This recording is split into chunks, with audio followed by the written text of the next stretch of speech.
All right.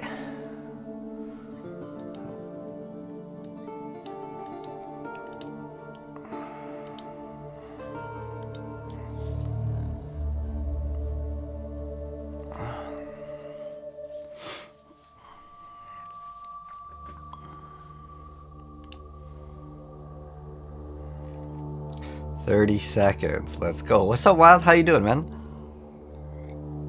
And on Twitch. Wild's everywhere. How you doing, man? Okay. I'm so excited about this. Alright. We got two big things to check out, which is, I'm guessing Path of Exile 2 Beta is going to be announced. So Path of Exile 2 Beta, man, and Path of Exile 1's expansion. It's cool that we're getting like basically two games continuously. I'm really curious to see how they pull it off. I'm Chris Wilson from Grinding Gear Games. Welcome All to our right. live stream. Let's go, We have man. a busy lineup today with announcements for Path of Exile 2. Yes, as well as PoE the exclusive 2. reveal of Path of Exile Necropolis, which launches on March 29th. For the first time ever, we'll be releasing this expansion simultaneously on all platforms, PC, Mac, and console. Twitch drops are enabled on today's live stream, so make sure you follow the instructions below in order to claim your suffering back attachment. Today's stream will start with Path of Exile 2, where Jonathan will show you our latest announcements. That's what I want to see. Mark will then take you on a deep dive into the new Path of Exile Necropolis Challenge League, which launches in 1 week. He'll cover the league mechanics, its deep crafting system, large endgame changes, some improvements to the core Path of Exile campaign, and finally some quality of life features. We'll then show you our new supporter packs, and we'll head into a live Q&A session where Ziggy D will ask us your questions from Twitch chat. After the live stream, we'll drop the full patch notes. Hey guys, it's time to chat about PoE 2 again. It's only been a few months since we talked about the Mercenary, and yet even since then a huge amount has changed. When we announced the Mercenary, we also showed off a lot of the new capabilities that our engine has around animation and character control. Moving while shooting was a huge deal in that class, but there were a lot of other more subtle things going on to make it feel good too. Well, in recent times we've only been showing off new character classes, but one thing I've been really excited about is to go back and apply all the new ideas and capabilities that we have to our old classes too. Today I'd like to show off the Ranger, and I hope that you guys like what you see. Alright guys, PoE 2. I'm super excited to see the brand new gameplay and what's to come with PoE 2 and the new expansion pack. Oh, alright. So this is PoE 2. Forest all my life. And if there's one thing I've learned, it's that a ranger must never miss.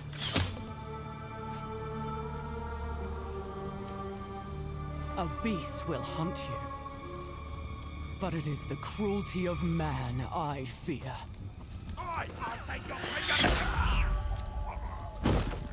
There is no truly escaping the Count's justice. Your sentence is to be hanged from the neck until dead. Let your souls feed the first ones, and your bodies feed the land. After her! Alright. Some sort of new like chain lightning arrow.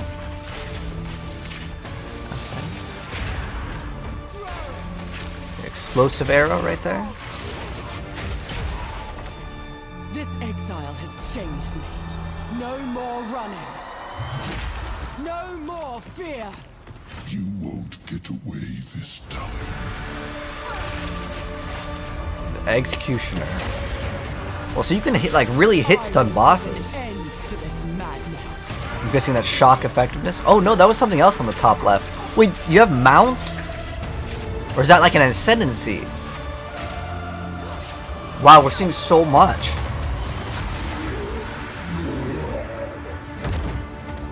Let this be a warning, Gianor.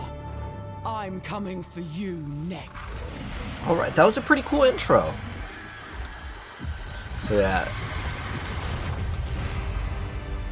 That was a pretty cool trailer. I would like to have seen more, but at least we saw a few new things. There were some sort of different status effects on the enemy. We now have like some sort of hit stun on the enemy, maybe at certain thresholds. Oh, there's more. Yes. Okay, we're not done yet. When we started to work on the Ranger, we knew we had to make a class with high agility. The dream of fast bow gameplay is Legolas, so that's what we wanted to deliver. I like how you can move and shoot at the same time. That's actually really Starting cool. point is moving while shooting a bow. Yeah. Any kind of basic arrow skill can be fired while moving, with a movement penalty. This immediately gives you a lot more freedom on the battlefield. Here, I'm starting each battle with a poison burst arrow to poison groups of enemies, then using a lightning arrow to arc lightning around larger packs. For even more mobility, we also have a variety of skills that involve vaulting around the battlefield too. This is Frost Escape. Using it jumps backwards and shoots a freezing arrow at the ground. Really useful if monsters close on you and you need to get away. Once you've landed, if monsters were frozen, it'd be nice to have some way to take advantage of that extra time. This is where Snipe comes in. Snipe is a skill shot that you need to charge up and release at exactly the right time. If you But yeah, land this the right game timing, should be free to Snipe play. is guaranteed to produce a critical strike and does a small AoE as well, so To it's answer a your great question. finisher. I don't think they've announced You like can the also price, move while but shooting arrow rain skills too. This skill is Oh, okay. Lightning Rod. It shoots an arrow into the air that sticks into the ground and does a small AoE. Once the rods are in the ground though, they attract any arcs of lightning that are nearby, causing them to explode again. This means you can stack up a bunch of lightning rods on the ground and bounce lightning between them, doing way more damage. Now this takes care of packs pretty well, but for bigger enemies I'd like to have something that's going to enhance my damage output too. This skill is Stormcaller Arrow. Using it sticks an arrow into an enemy. After a short period of time, a lightning bolt comes from the sky and strikes them. This has a high chance to shock them, and shocked enemies take 30% more damage from all sources. If something big walks along, it's a good idea to throw one of these at them first to enhance your damage before following up with the Poison other combo. Burst, Lightning Arrow, Lightning Rod, Escape Shot, Now, if I Storm really Collar. want to enhance this combo, there are a couple of things I could do using our support gem system. Skills in Path of Exile are granted by items called skill gems. Each skill gem has coloured sockets in it, and these sockets are for other items called support gems. Support gems modify your skills, and it's where a huge amount of the customization of your character comes from. First, I'm going to take this multiple projectile support gem. I could add it to my lightning arrow, and it would fire multiple arrows. This would increase the number of targets I can hit, but that isn't the effect that I'm after. If I add it to my lightning rod skill instead, then when I fire it, I get a nice group of rods. This means that I don't have to spend as much time setting up before I can use it with my lightning arrow combo. Okay. I might also add faster projectiles to make the lightning rods land faster too. Now next up I'm going to grab this chain support gem. Chaining causes many effects to repeat on new targets when you hit them.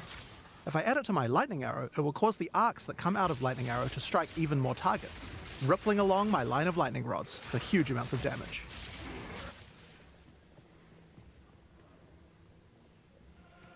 I'm just gonna throw. Oh, that's less duration. Now I think we can use support gems to improve Stormcaller Arrow as well. Let's start simple. I'm going to chuck less duration on here. This will cause the lightning from the sky to strike a bit faster. Next up we have a support called Shock Proliferation. This support makes it so that any enemies shocked by the skill will also have the shock jump to nearby enemies, meaning they'll take the extra damage as well. It's just a chance to proc, so it's not going to proc on every single pack, but when it does, a pack will go down ultra quick. Okay. Another useful empowering skill is Barrage. Barrage is one of the rare cooldown skills in PoE 2. It enhances whatever your next attack is to fire 3 times. With what we have here, I think it might be a good idea to use it with Lightning Arrow. It's like a It will 5-second generate cooldown. 3 times as many lightning explosions. You could also use it at just the right moment with Snipe, or any number of other skills depending on what effect you need more of right now. It's very versatile. I think and it can be almost used in a ripped to the range of dot situations.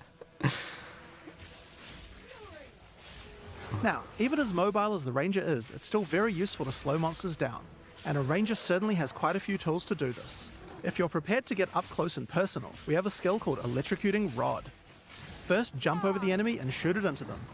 Once the rod's in place, any lightning damage they take will build up a special electrocute gauge. Once the gauge is full, the monster is totally suppressed, allowing you to kill them easily. Suppressed meaning like stunned or like 'cause Now, spell suppression sometimes is when you something use different. Electrocuting Rod, the enemy dies before you get a chance to electrocute them. I think there's another support gem I could add to my lightning arrow to fix this problem. Neural Overload will make it easier to electrocute enemies. If the skill it's attached to puts them over 50% of their electrocute bar, it will trigger instantly. Seems like you take damage pretty fast in this, but it could just be like whatever build that doesn't have enough like evasion rating.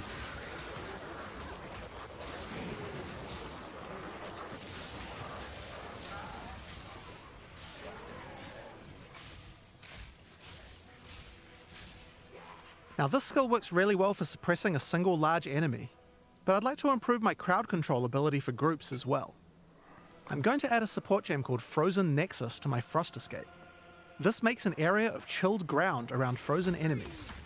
I'll also add Deep Freeze to it as well, which will make the freezes last a bit longer.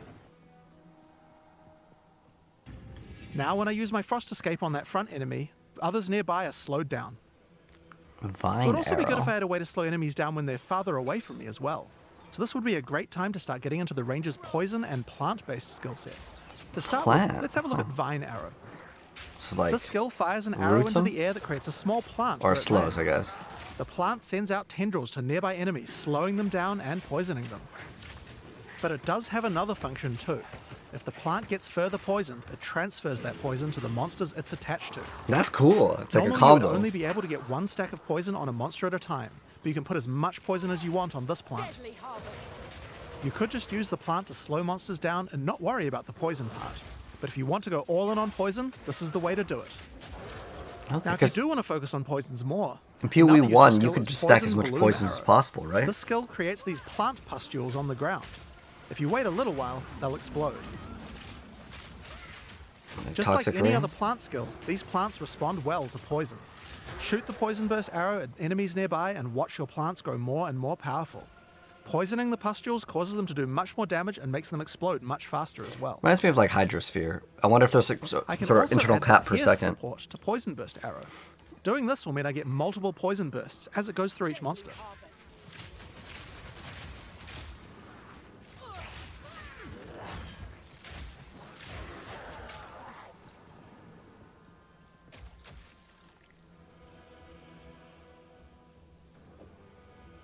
We also have another skill to make a nice environment for your plants to Oh, grow. you can like drag Gas cloud skills arrow. with all of their This skill links. shoots the ground and creates That's cool. a cloud of gas that continuously poisons things inside it.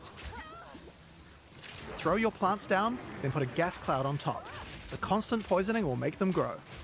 Okay, that's interesting. Maybe good for bosses.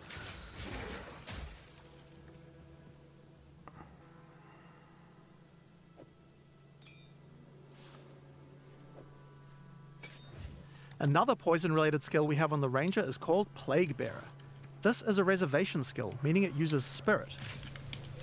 When I enable it, I get this counter that counts up whenever I apply poison to a monster. You can see the counter on the skill increasing as each new monster is poisoned. There's some sort of big like Now I'm burst going to skill. fight these monsters and make sure to poison them as much as I can to build up the counter. So far, like visually, this game is really, really good. It seems a lot slower than PoE 1, but it could be because they don't want to demo and just It like does zoom take quite a zoom. while to get the counter up to 100%, but it's worth it. Whenever I choose, I can unleash the poison in a big explosion around my character, dealing a large amount of I feel damage. like lightning was just way more efficient overall. Let's see. Now next up we have a classic, Rain of Arrows. It's simple. Shoot a bunch of arrows in the sky, and they rain down for a short time. It's decent AoE and damage at long range. Now this skill doesn't last too long, but we can change that. It's time to introduce Frenzy Charges. Frenzy Charges are used for a variety of skills on the Ranger, but with Rain of Arrows they can be used to extend the duration. You're mine. How do we get some though? Here we have a skill called Sniper's Mark. Put it on an enemy and it will grant you a frenzy charge when you crit them. Now remember that snipe skill from earlier? That skill guarantees a critical hit.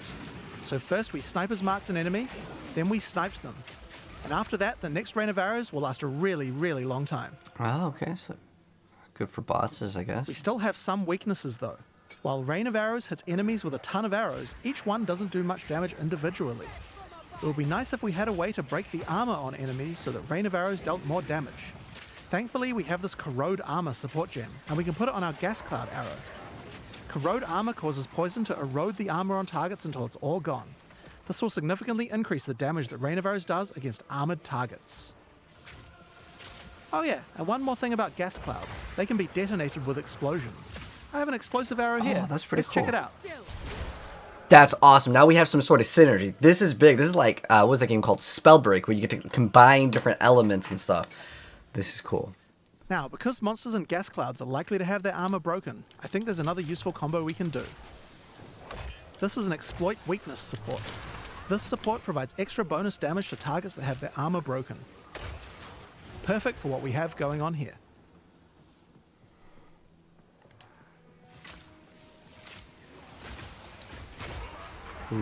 So, Like, everything those does are so just much some of the damage, skills though. we have on the Ranger class and Path Like of the Exile enemies. 2. Now Cool that we've stuff. seen all these skills, let's see how well they do against a much tougher enemy. It's time to fight the boss of the temples, Thanos. See Thanos? Alright, let's see the boss battle. Oh, Thanos. Okay.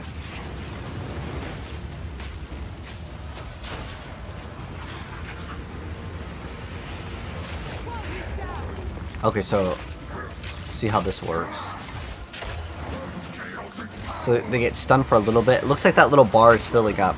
So it's similar to like the stagger bar in Diablo 4, right? Oh, that one did a huge chunk of it. Whatever skill was just activated.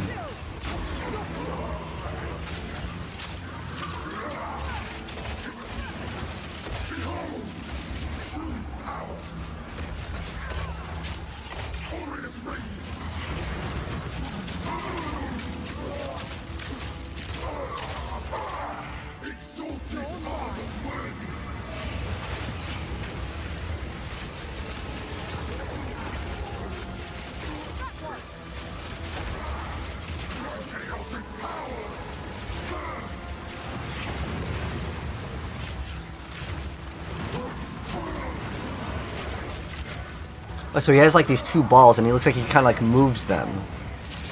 They always linger? Yeah, oh, there's getting more and more balls. Oh, those look like chaos orbs. So I'm guessing you really need to watch your damage in this, because if your damage isn't high enough, there's too many, like, you know, things. Wait, is he all like full of currency on his hands? When you kill him, you get all the currency? That's cool.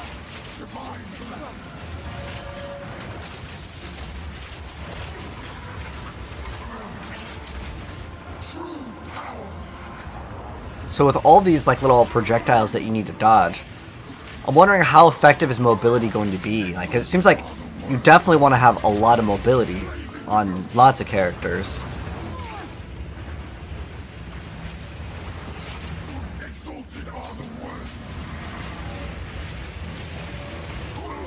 Because it's dealing pretty good damage. Like, I can't imagine how difficult that would be for like melee builds, right? Kill swiftly and move on. This is how you survive. That's the Ranger. But oh yeah, there was one more thing. The mount. Check this out. Oh yes, the mount. Yes, you can ride a rower. While riding the rower, you can shoot arrows with no movement penalty. It's pretty overpowered. You can also use your vaulting skills to jump right off the rower's back. Once the Oh, rower and it doesn't have a attacks, rower, it's too. attacking monsters, so he's nice to have around, even if you're not riding him. That said, if you are riding, So is it don't get ascendancy, hit. or is If you everyone take a get heavy stun mounts? while on a rower, you'll fall off, and it takes a while to get up. So be careful. So that's what we wanted to show you today. Now there is just one more rather unfortunate bit of news. Unfortunate. Path of Exile 2's beta is going to be delayed. Oh. We previously said that we would get the beta out on June 7th. And while I think we would be able to get the game's content ready in time, we underestimated how long it would take to get gameplay polished to a standard that we're happy with. Okay. We're still going to be doing alpha testing in June, but we're going to be delaying the beta until later in the year. I don't have an exact date for you today, but it should be towards the end of the year. Okay. In the meantime, My guess we is still have Path November. of Exile 1, of course. Now, Okay. Speaking of PoE 1, we also have the 324 expansion to announce. Okay, Hand over to so Mark, that's it for game PoE director on 2 PoE so 1. far. Show I'm us gonna go ahead and what's cut in it for this. What did you guys think of it? I think We had it's a lot looking of pretty fun making good. this one. So let's just get straight into it with the trailer for Path of Exile Necropolis. Okay, now we got the Necropolis. All right, thank you, Emma. If I need an overlay, I'll DM you, Kappa. Predecessor? No, it's PoE time right now. Actually, I want to play ViewFinder. Necropolis, let's go. A brand new announcement and gameplay. And ghosts. Our job is to keep them where they belong. It's your first night, so you'll need this. A ghostly lantern for ghastly tinkering.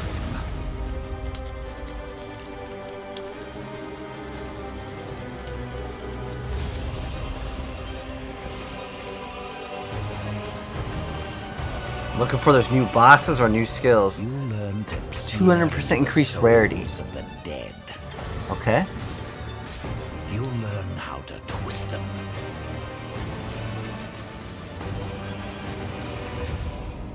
Meet me in the Necropolis. You can pilfer shiny things from a corpse, but you can pilfer glorious Armors have a things dexterity. from a soul. I need a grave digger.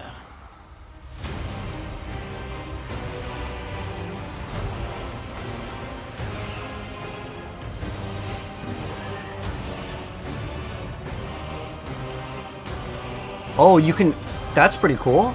A Scarab overhaul. New penultimate bosses. Alright, I'm excited because there's new bosses to fight. Okay, cool.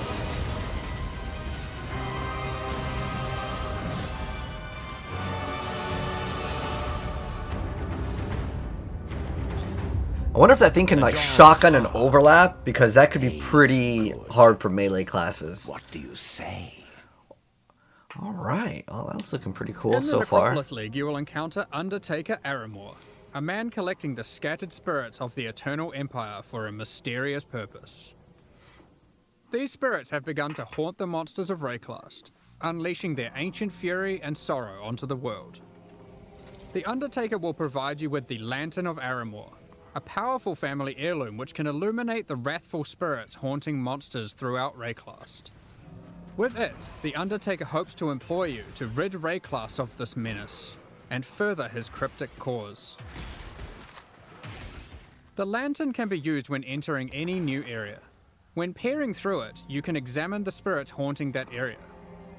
The lantern also allows you to manipulate them, letting you configure which monsters are affected by which mods. It would be wise to take your time with your decisions here, for the spirits are not forgiving. When peering through the lantern, you can also see extra details about the packs of monsters in the area. Rowers here are considered common, whereas the water elementals are more scarce. If so you want pack things to be density. easier, you can put the more difficult spirits on the elementals, which you'll encounter less often. We've tried to make sure that by engaging with the lantern, you are able to intelligently control the difficulty in the Necropolis League. The spirits come in a number of forms which represent the danger they pose. For example here, the infested vultures are servant haunted, causing them to deal a small amount of increased damage. But the Vol's Vanguard are noble haunted, causing them to deal a large amount of increased damage. As you reach higher level areas in Rayclast, the tier and number of spirits that are haunting monsters will generally increase. Your game knowledge can help you here. If you're aware of the composition of a monster pack, this means certain mods will be easier to manage. For example, the mod that increases a pack's damage for every monster killed has no effect on packs with a single monster, like a Devourer. However, if we found a spirit that makes the strongest monster in a pack deal 100% more damage, well, I'm going to avoid the Devourer. You might have noticed that the Lantern of Aramor provides other useful information, such as the types of abilities monsters use, or the damage types they deal. So for those who are less familiar with how these monsters work, this can be a great way to learn what you're up against. The spirits are constantly moving throughout Rayclast, so if you are finding a campaign area too difficult, you can just wait a few minutes and peer through the lantern again to see what's changed. Of course, powerful spirits beget powerful rewards.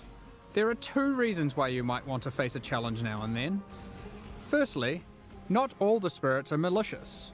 Sometimes the monsters aren't haunted at all, but are instead devoted. These can grant basic rewards like increased experience, or bigger rewards like spawning the Nameless Seer, an NPC that will grant you a single unique item after you defeat all of the packs affected by that spirit. Okay, and Tabula early game was good. There's The more Nomic haunted Storms there monsters you too. defeat in the previous area before using the lantern, the more likely the devoted monsters will appear in the next area.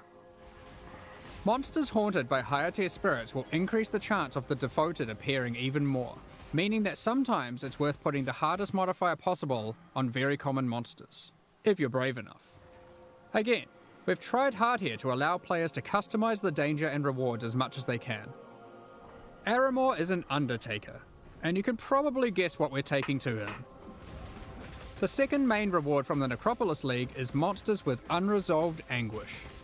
Once slain, their corpses need extra care from the Undertaker, and he will offer to take them back to his necropolis and store them in the morgue. Time to earn your keep. When you are ready, you can visit the morgue to view the monsters you have collected, and then get to work burying them in one of many graves in Aramor's cemetery. For example, we will bury this Katava's Herald. Aramor's mysterious soul experiments can coalesce powerful items.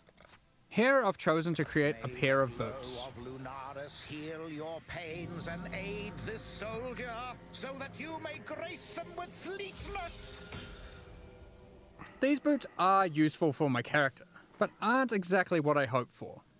And this is where the Necropolis crafting system really shines. It's a whole new way to craft. You'll okay, have cool. noticed that the corpse we collected earlier had a crafting effect on it. In fact, all collected corpses do. If you bury multiple corpses in the cemetery, all adjacent corpses can be exercised at once to create one item. All of the crafting effects on those corpses will apply to that same item. Oh, well, This that's actually... allows you to have either one or many different crafting So you can have projects what? ongoing in the cemetery. For example, next time I try to create boots, I could bury corpses that increase the chance of getting move speed modifiers. Oh, it's just increased chance. To go further, I could use these What's to the generate chance? It higher said tier 30% modifiers. chance? Oh, dang. Then, I could try to bias it towards being an evasion pair with this. Items have a dexterity up. Finally, I'll apply some crafting effects that improve the probability of getting good rolls. Well, they said adjacent. Now, So is it just let's adjacent craft to our this? item and see what we Any get. of them? Or like the very first one that you put?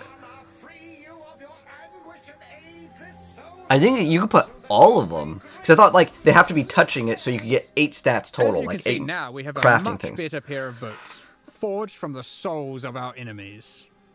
1 res life You movement could speed. even okay. use the entire cemetery to craft one Oh, item. okay, so it doesn't have to be There is touching. always something you can do to try and ensure your item will be as best as it can be. But because We it's a hope to chance, see and some not like really a... crazy grave crafts.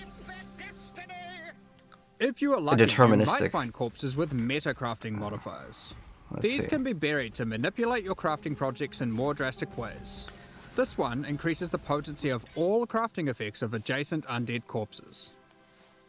Another meta crafting modifier gives a chance to drop an extra item from your craft, with all the same crafting outcomes applied. All you have to do is Well, bury how many a are lot there? of undead monsters.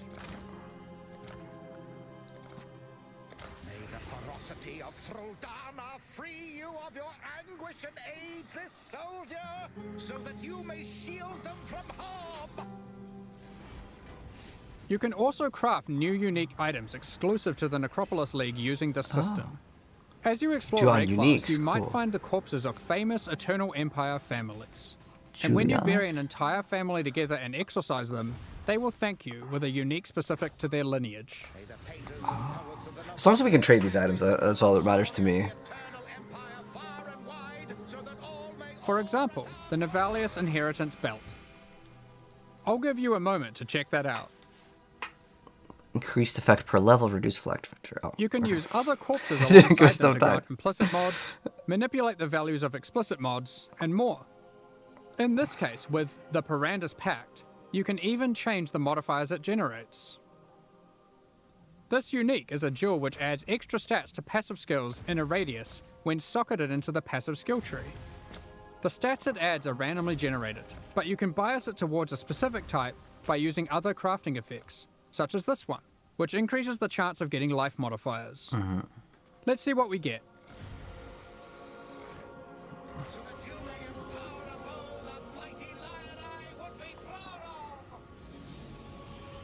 So I'm guessing this endgame mechanic, or this mechanic is just much better for endgame Damn. than like early. We didn't get it this time. I guess we're gonna have to go and collect more corpses.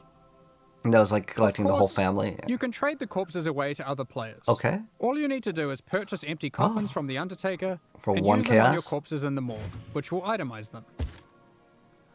Oh, okay. If we could Another just trade item in these, the that's Necropolis all we League that you need, can man. Find are embers of the Pack All monsters Flame. are harmless for. These are monster spirits that remain living in the All Flame, a powerful ancient artifact of Rayclast. And you can set them free by placing them in the Lantern of Aramor and defeating them. These embers drop throughout Rayclast as itemized packs of monsters. You are able to use these packs to replace the packs in areas. For example, we have found this All Flame Ember of Tarfoa. Oh, so tattoos are We can back. now go to enter the next area and replace one of the monster packs in here. You can see we have also gotten one of the devoted modifiers to appear. We can pair up the Karui ancestors with this modifier, making them even more rewarding. Let's go ahead and replace the tentacle miscreations.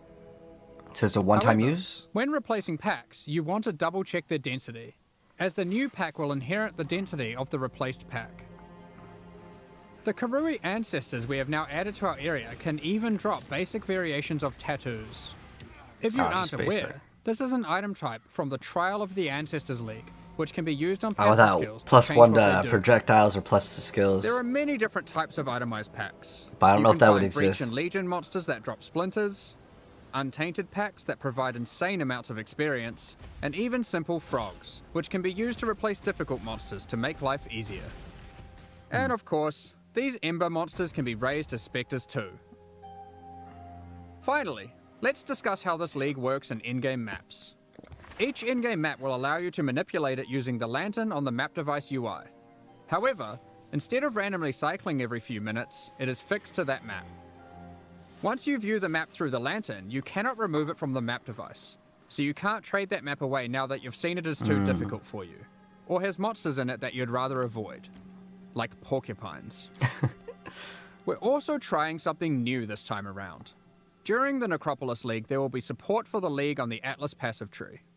Multiple clusters will be there, allowing you to enhance the gameplay, customize it, and even change its behavior in meaningful ways. One way that you can change the crafting in a meaningful way is with the Prospero's Wager Keystone. With this keystone, all the monsters with unresolved anguish come with this crafting modifier, which causes them to generate a random craft when buried. This means instead of pre-planning your crafts, you have to adapt to them on the fly to get the best results. These clusters will not be available in Standard League. In 3.24, we've made a plethora of changes to the endgame. We've introducing new bosses, adding another tier of maps, and streamlining the Atlas. The most difficult and most rewarding content in Path of Exile can be found in Uber Pinnacle bosses, such as the Maven and the Searing Exarch. Currently, the only way to access these bosses is by allocating specific keystones on the Atlas passive tree. While this system offers a nice element of control, it causes a problem. Rewards and access to the non-Uber variants are now economically priced around the rewards of the Uber fights. This means it is wasteful to run the non-Uber variants instead of simply selling them. Another problem that we noticed is the difficulty jump between the Pinnacle and Uber Pinnacle content was relatively large, and there wasn't obvious content that could bridge this gap. Many players would give up on their characters before being able to defeat the Uber Pinnacle bosses. In 3.24, we will be making some changes to this. We are removing the keystones that give access to the Uber Pinnacle bosses from the Atlas tree, and instead we'll be adding a new set of fragments that give you access to this content. Where do you get these fragments? We are adding a new tier of maps, Tier 17 maps, which not only give you access to the Uber Pinnacle content, but also test your characters in new ways. If we get more They feature a new XP, set of I think bosses, that's really Uber useful. monsters, and a new tier of modifiers that can roll on the maps. Okay, I'm interested in this a There are lot 5 more. new Tier 17 maps in total, with some surprising boss fights at the end. So We'll some look new at a couple bosses today, too. and the rest you'll have to discover for yourself. Okay, awesome. First, we have the Citadel map. This map contains an ancient Kalguran citadel. You will encounter many expedition monsters as the signature packs throughout the map. At the end, you will fight Uber Uhtred. This is a version of a boss from Expedition League, with all its abilities and mechanics enhanced. Uber Uhtred will even be able to summon 2 other expedition bosses to aid it during the fight. Secondly, we have the Fortress map. This map is an impregnable fortress, guarded by monsters from the Heist League. At the end, you will encounter an Uber version of the Unbreakable. Again, it has enhanced abilities and mechanics you'll have to learn and overcome. Each of the Tier 17 map bosses has a chance to drop a unique item, allowing for some target farming. However, these aren't entirely new unique items. Instead, we've taken other unique items, removing them from the core drop pool, and rebalancing them to fit here. One example is this reworked version of Wraith Lord. It has 4 Abyss sockets, and allows you to summon an additional Spectre for each Ghastly Eye jewel socketed into it. Oh. Another example is I think we know what we're playing. This has been rebalanced to grant a lot more damage than before, alongside some more impactful mana stats, if you can get lucky rolls.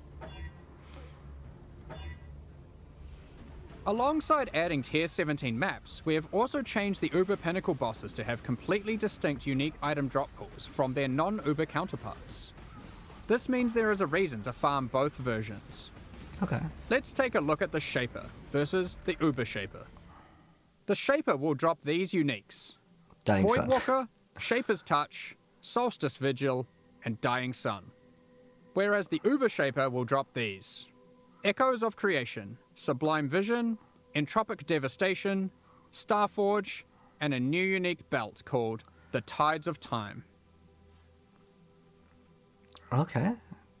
Another example of a new unique is this belt sounds helmet kinda from the Uber Eater of Worlds, Ravenous Passion, and these gloves from the Uber Searing Exarch, the Celestial Brace. Each of the Uber Pinnacle bosses has a new unique added to their drop pools. We've identified attack speed per another major fortification's problem cool. with the endgame we'd like to address. With every expansion added to the game, we have been increasing the complexity of running maps. It's at the point now where a player must repeatedly execute a large sequence of steps to run maps efficiently. It's like It trade. can be easy to forget critical steps, and it can be tiring to repeat them. To solve this, we are removing some systems, but are keeping what is good about them. The 2 main systems we've removed are Sextants and the Master Mission Selector. It is not our intention to dull the content, however. We have completely reworked Scarabs to include most of the options that were previously covered by those mechanics, and many, many more. Let's take a look at some of them. Commonly, you might find Scarabs that simply grant access to different content. Here, we have a Scarab that causes Beyond Demons to spawn when killing monsters in your maps. And here, we have one that adds a Delirium Mirror. Each type of Scarab now has multiple versions, so if you want to fully invest in a type of content, you can do so. Here's a suite of Ultimatum Scarabs. This Ultimatum Scarab adds an Ultimatum encounter to a map.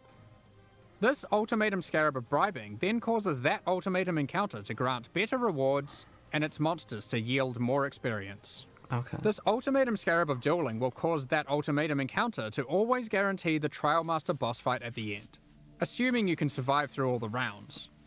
This Ultimatum Scarab of Catalyzing will cause all rewards from that ultimatum to be catalysts, instead of other rewards.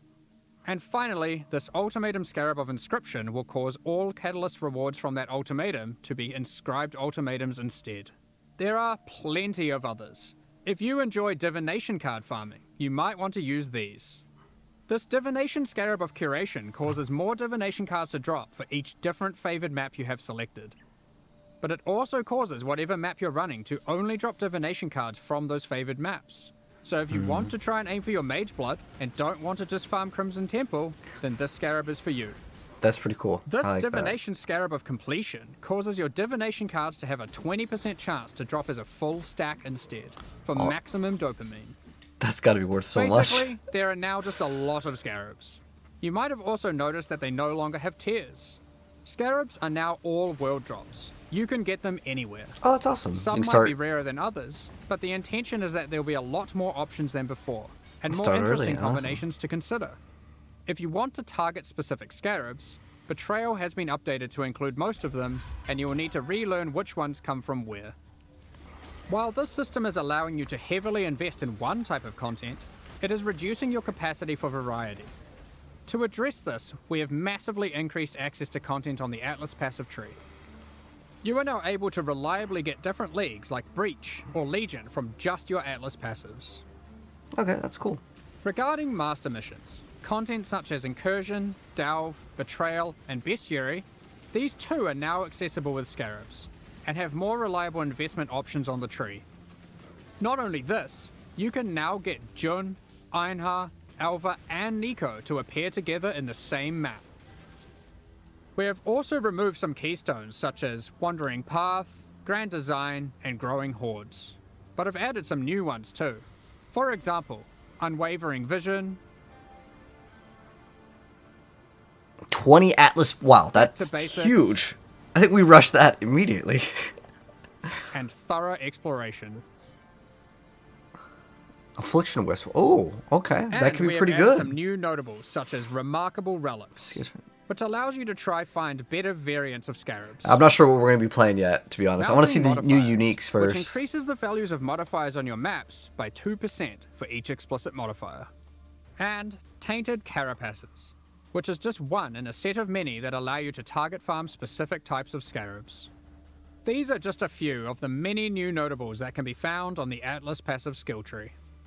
Lastly, we are giving you more flexibility in what content you want to run in the endgame.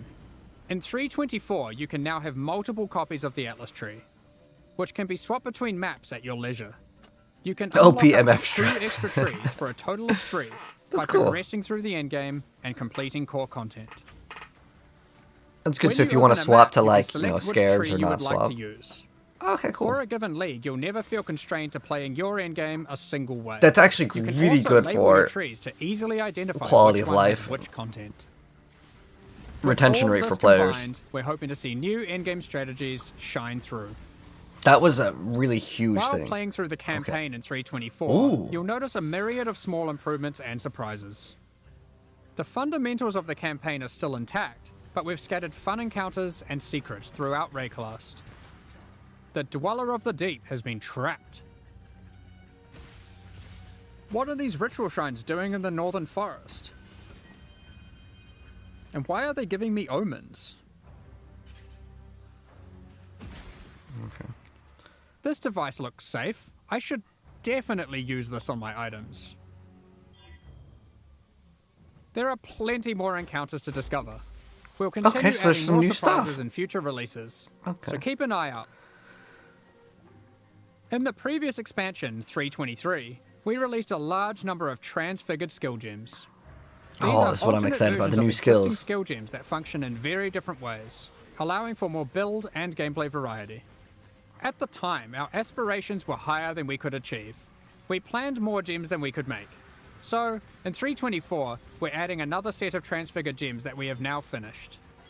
Ice Shot, Incinerate, Artillery Ballista, Tornado, Elemental Hit, Kinetic Blast, Poisonous Concoction, and lastly, Summon Holy Relic. Ooh, okay. Hopefully those of you who missed your favorite skill having a transfigured variant will get that here. We'll have to We see will what they do. certainly be It's adding Ice more Shot. of these in the future, What's the Ice especially Shot for one skills do? that are missing them still. Of course, we'll also be doing a balance pass on the existing transfigured gems. One of the main ones we're looking at is Kinetic Bolt of Fragmentation. As a result of this change, it is clear that the endgame potential of the Wander archetype really starts to suffer, mostly in the single target damage department. Due to this, we've added the new support gem, Sacred Wisps. This support gem causes supported skills to create 2 attached wisps for a duration.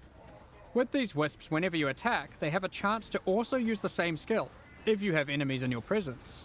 And if there are any rare or unique enemies, they will always use the skill. Look at this Twitch thing. It just like pops That up. leads us into all the other quality of life features we're introducing in 3.24, and there's a shitload of them. Many of these have been revealed in teasers already, but here's a quick summary. All right, let's see. We've added the automation and call to arms skill gems. Oh, this being one's actually able really to cool. trigger instant skills and war cries without having to bind them to left click. Yeah, so just you could just instantly. You can now hold down control and left click to automatically apply certain currency orbs until they achieve the desired result, or you run out. For example, you can hold down fusings until you reach maximum links. Oh, okay. That's cool. You will be able to control, shift, This is click huge, I saw currency this. into a trade window to automatically move all of that currency at once from your inventory. That's a very nice thing for trade. Detonate Dead now has clearer telegraphing effects. When harvest crafting, the item hover will always be visible, so you no longer have to mouse back and forth to see the results of your crafts.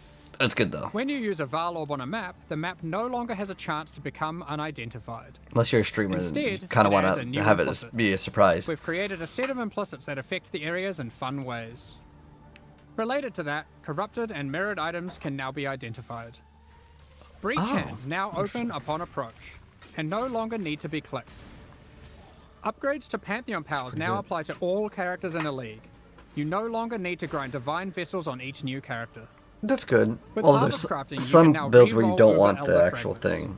It makes it Fragments worse. dropped by the Shaper cannot be re-rolled into fragments dropped by the Elder, and vice versa. Regarding Betrayal, we're removing Ashling's crafting bench as a reward. Instead, Veiled Orbs now perform that function. They remove a mod and replace it with a Veiled mod. These orbs now drop from Katarina and are no longer a world drop. Flasks can now be corrupted by Val Orbs, giving random -10 to +10 quality. So you get 30 quality The on capability flasks. to add extra quality to weapons, armors, and flasks has been removed from Betrayal. The Betrayal bench craft that converts an amulet to a talisman has been moved to Bestiary, and thus can be traded. Maven invitations no longer drop. Instead, when you have completed witnessing all bosses required to go to the Maven's arena, you can just talk to Kirak, and he'll open a map device window with the invitation already in there, ready to be rolled. Valdo's maps that granted invitations now give Scarabs. No more having to waste Guardian cannot kills be to try removed get either. invitations to drop. Next up, we're going to be talking about our new League supporter packs. Today, they were we're actually launching really two efficient new for series time. of supporter packs, the Solar and Eldritch packs. Each tier contains the full pack's face value and points, alongside I'll check out several like the exclusive first set of microtransactions. skins here. These packs are only available for the duration of the Necropolis League, and will leave the store forever when it ends. As always, the microtransactions in these packs are purely cosmetic, and do not affect your character's power or progression in any way. The Solar series of supporter packs contains 6 exclusive microtransactions. It's kind of cool. It's a giant like turtle in the back. The That's new. Cosmos weapon effect Maybe adorns hideout? your weapon with stars. Hitting enemies causes cosmic energy to spill out into the area around them. The Radiant Orb of Chance extra effect projects the outcome of items you've used an Orb of Chance on above your head. Remember to congratulate other exiles in town if you see them chance a powerful unique item. Shine boldly with the Solar Okay. Well, Knight while they armor go and talk about this, I'll give you guys my thoughts on this league. Okay, so as far as it goes, the crafting, because it's not deterministic, I really don't like that. I know it's part of Path of Exile to have like the RNG, and that gives you that big dopamine hit, right? If you get that really good roll. But if there's new uniques and new gems to play around with, and new bosses, and tier 17, I think there's enough content for me to get excited and want to check that out. Like I said, that was a hideout of the turtle. That looks actually really cool. But I think that having tier 17 maps will be really good if they have increased XP, because most players, like myself included, once you get about 95-ish, it's relatively hard to level unless you're doing 5 ways. If you're doing 5 ways, then yeah, you can get to 100, but most people will not get to 100, and to get those extra 5 levels would be good. It would be also really good to see, like, I think a really good change for Path of Exile, at least for, like, softcore, is making it so you don't lose XP when you die. Maybe they can just try it out for a season, or I know they have omens that do this, but I think it's a little bit too difficult to push for 100, because most people, in their mind, they think I need to push to 100 in a game, and it's very unrealistic for most players to hit that. But nonetheless, I think that this league, the crafting mechanic, because there's usually some sort of crafting mechanic, I don't know if I'll engage with it a lot, but because you can trade some of the stuff, if we get a good one, we can just trade it. I like to have consistency as well as like deterministic crafting, so I like that a lot more, unless I'm just using like essences on a fractured item, which makes things a lot easier. But we will engage with the new systems, and I'm more excited about the new endgame bosses, and like there's like that thing where you can summon specters. And as far as what I plan to play, I don't know yet what I plan to play, other than I have my eye right now on the whatever new transfer gem for the eye shot, and then I also have my eye on something with summon specters. It's basically, I think it was called Wraith Lord. We get a bunch of summon specters, and if we can build an army of really OP brand new monsters, then obviously that will be kind of fun, because for the past 2 leagues I think we played Lightning Arrow, but there was reasons to, because there was newer stuff for it. But That is my plan so far with it. What do you guys think of the brand new Necropolis League? Are you super hyped about it? Are you disappointed about anything? For me, as far as like leveling up with the new league mechanic, I'll probably experiment a couple times with it, but I think that it's not going to be good until you get to endgame, because unless you're playing SSF, it's just going to be much better and much more consistent. Just get the item that you want. Just spend like 10 Chaos Orbs and just get the item you want, up until you get to the point where like you want this like godly best in slot. But anyways, that's my thoughts on the Necropolis League. Curious to know yours down below, but that's going to go and wrap it up for that. And also, we just dropped the PoE 2 gameplay, which that honestly I'm more excited about to see, and unfortunately the beta is getting pushed back. But anyways, that's going to wrap things up. What do you guys think of it? All right, so I'm going to start on release weekend, we expect to launch the new mystery box. A mystery box. Pass. Hello, D1, how you doing? Thank you for joining Holy us Relic? today and That's checking what out you're our excited latest about? developments. We're looking forward to doing some awesome grave crafts and conquering the new in-game bosses with you next week. For me, We'll I'm begin the Q&A way more shortly, excited about so please get your PoE. questions ready.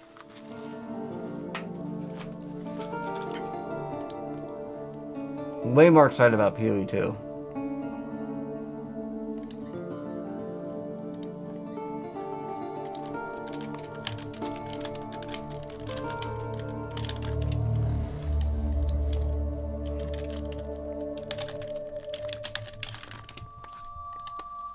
And this is pretty much the end of it. That was a really fast, really good presentation. Like, instantly just gameplay. That's one thing I've noticed between this and Diablo. Diablo just takes way too Hi, long to I'm get to Chris gameplay. Wilson from Grinding Gear Games. Good morning, Exiles, and welcome to our Q&A portion for today. I'm joined by Jonathan and Mark, and first thing, we're going to be talking about Path of Exile 1 questions. As I know that's the content that you'll be getting your hands on soon and want to hear all about. And then afterwards, we'll follow up with a bit of a deep dive into Path of Exile 2 reveals, both from today and also some of the other stuff that came up during the making a Death Knight event. Necromancer? But, good morning, Jonathan and Mark. How you going? Hey, really nice to be here again. Yeah, good morning. Thanks for having us. Just a breakfast Always sandwich. a pleasure. I love talking to you folks No about glizzy. Path of Exile, right? So let's kick things off with the new league, Necropolis. And I just want to ask, should I ask about Lycia and Katarina and what it means for them to be involved? Especially Best since league starter, probably they're, like characters Summon that are Raging actively Spirit present or Lightning elsewhere Arrow. in the game in another mechanic right now. Like, what does that mean? We bent the rules a little bit on that teaser. They're not actually involved. They're only in the sense that they are both T17 map bosses. So you don't actually fight them together, but we thought it would make a cool, little teaser shot there, and I think it did. It raised a lot of questions. So yeah.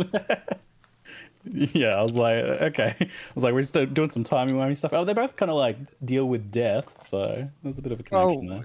Like when you get into maps, everything's all memories and the line gets a bit blurred. You can kind of do whatever you want, which is a good thing about that system. You don't have to stay so grounded and sensible. But so yeah, we do have some interesting encounters going on there that are a bit different.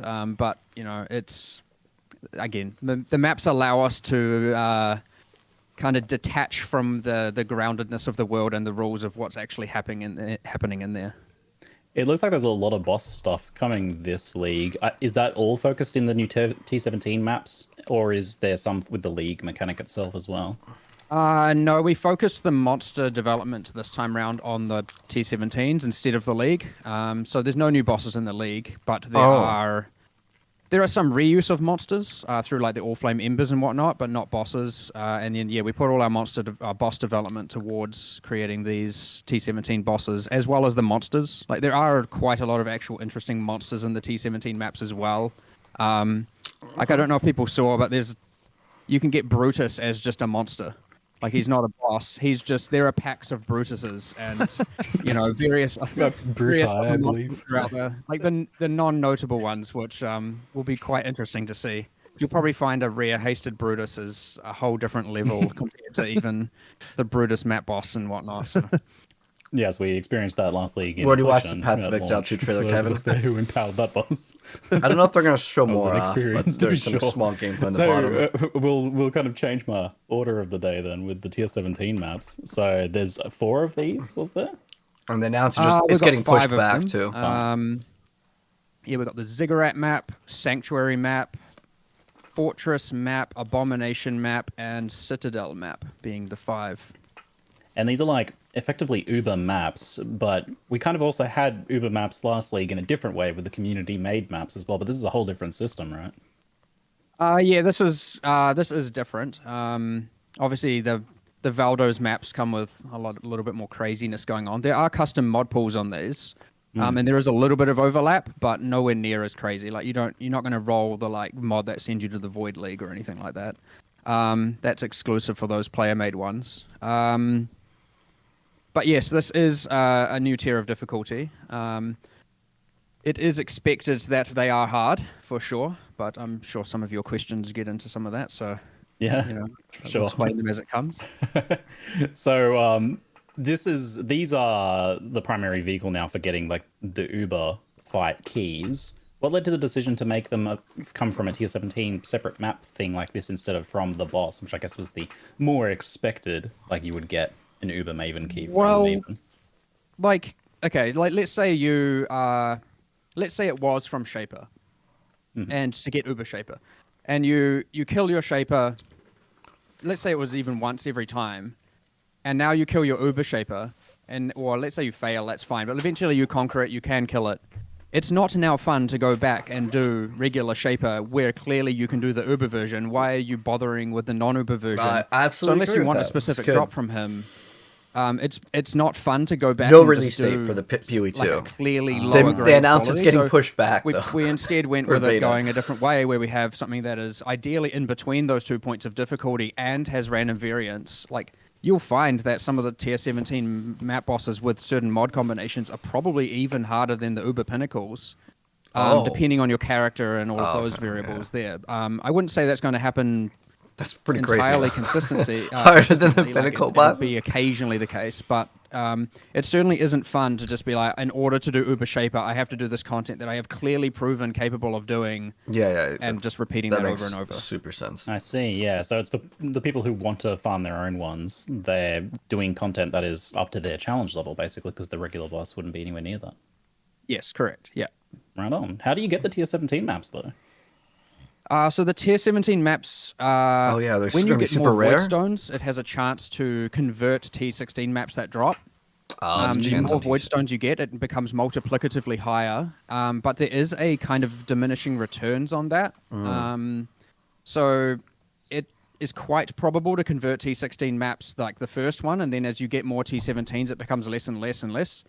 And the reason we did that is obviously the discrepancy between just running regular T16s and obviously top tier juicing. You end up with, like, the multiplier difference of the amount of T16s dropping is substantial to say the least.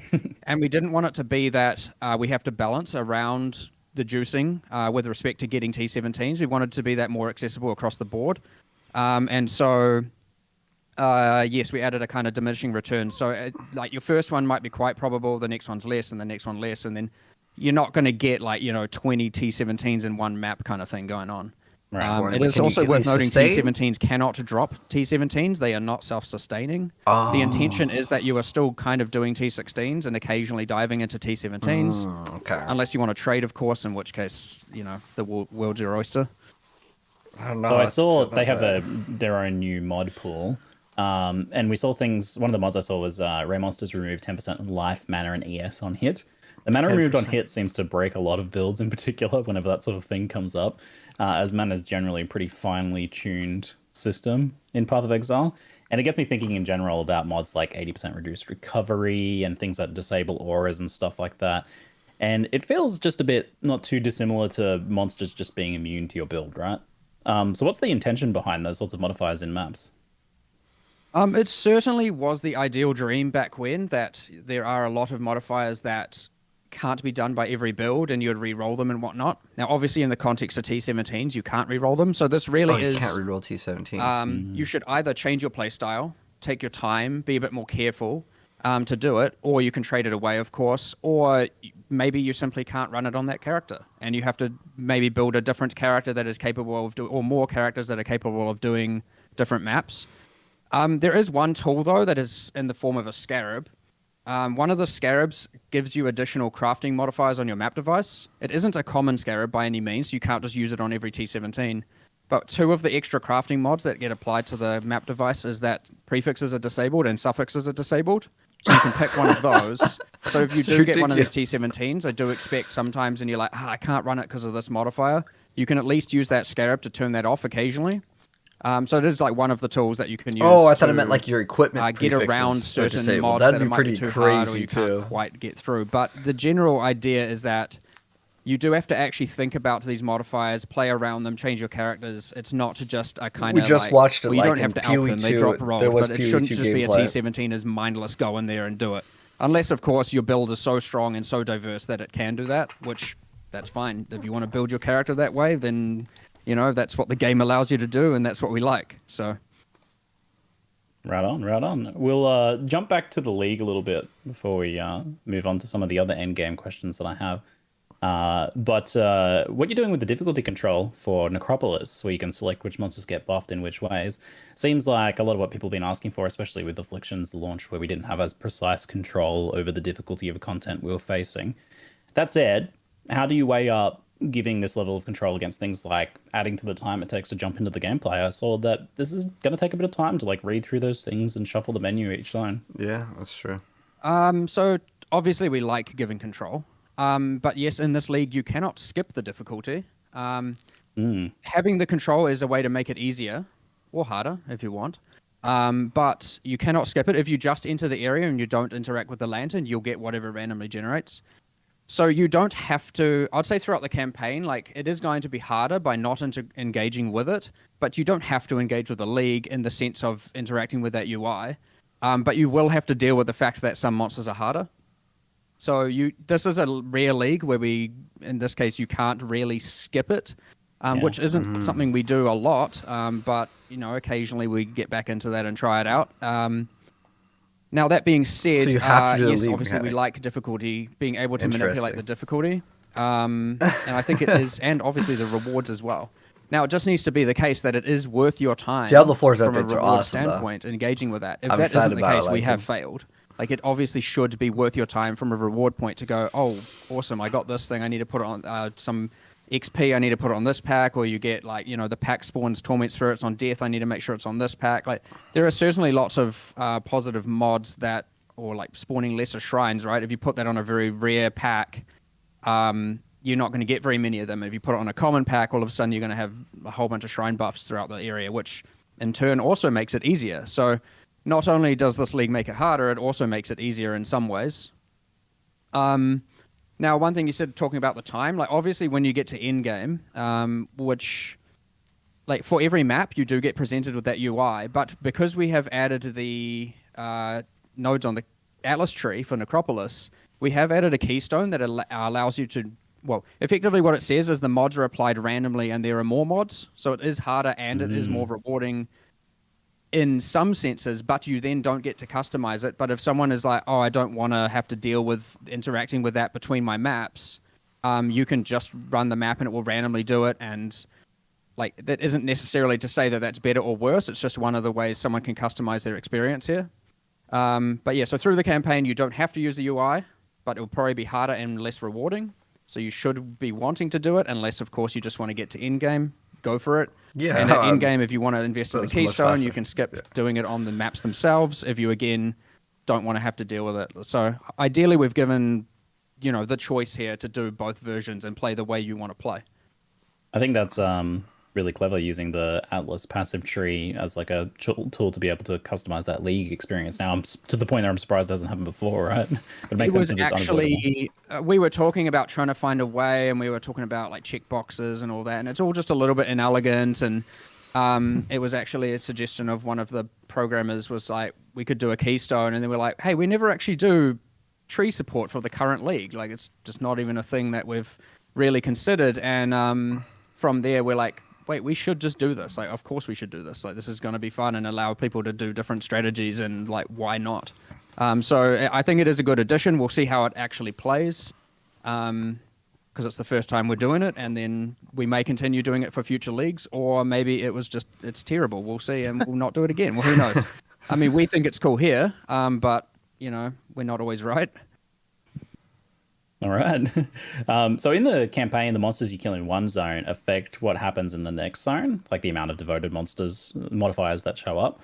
And this is the first time I recall seeing a league like this where what you do in one affects like kind of the next zone like that. Does it work on like any next zone you enter, even like a zone reset of the same zone or somewhere in a different act or something? No. So this doesn't. The league actually isn't customizable when accessing through waypoint or through the world map.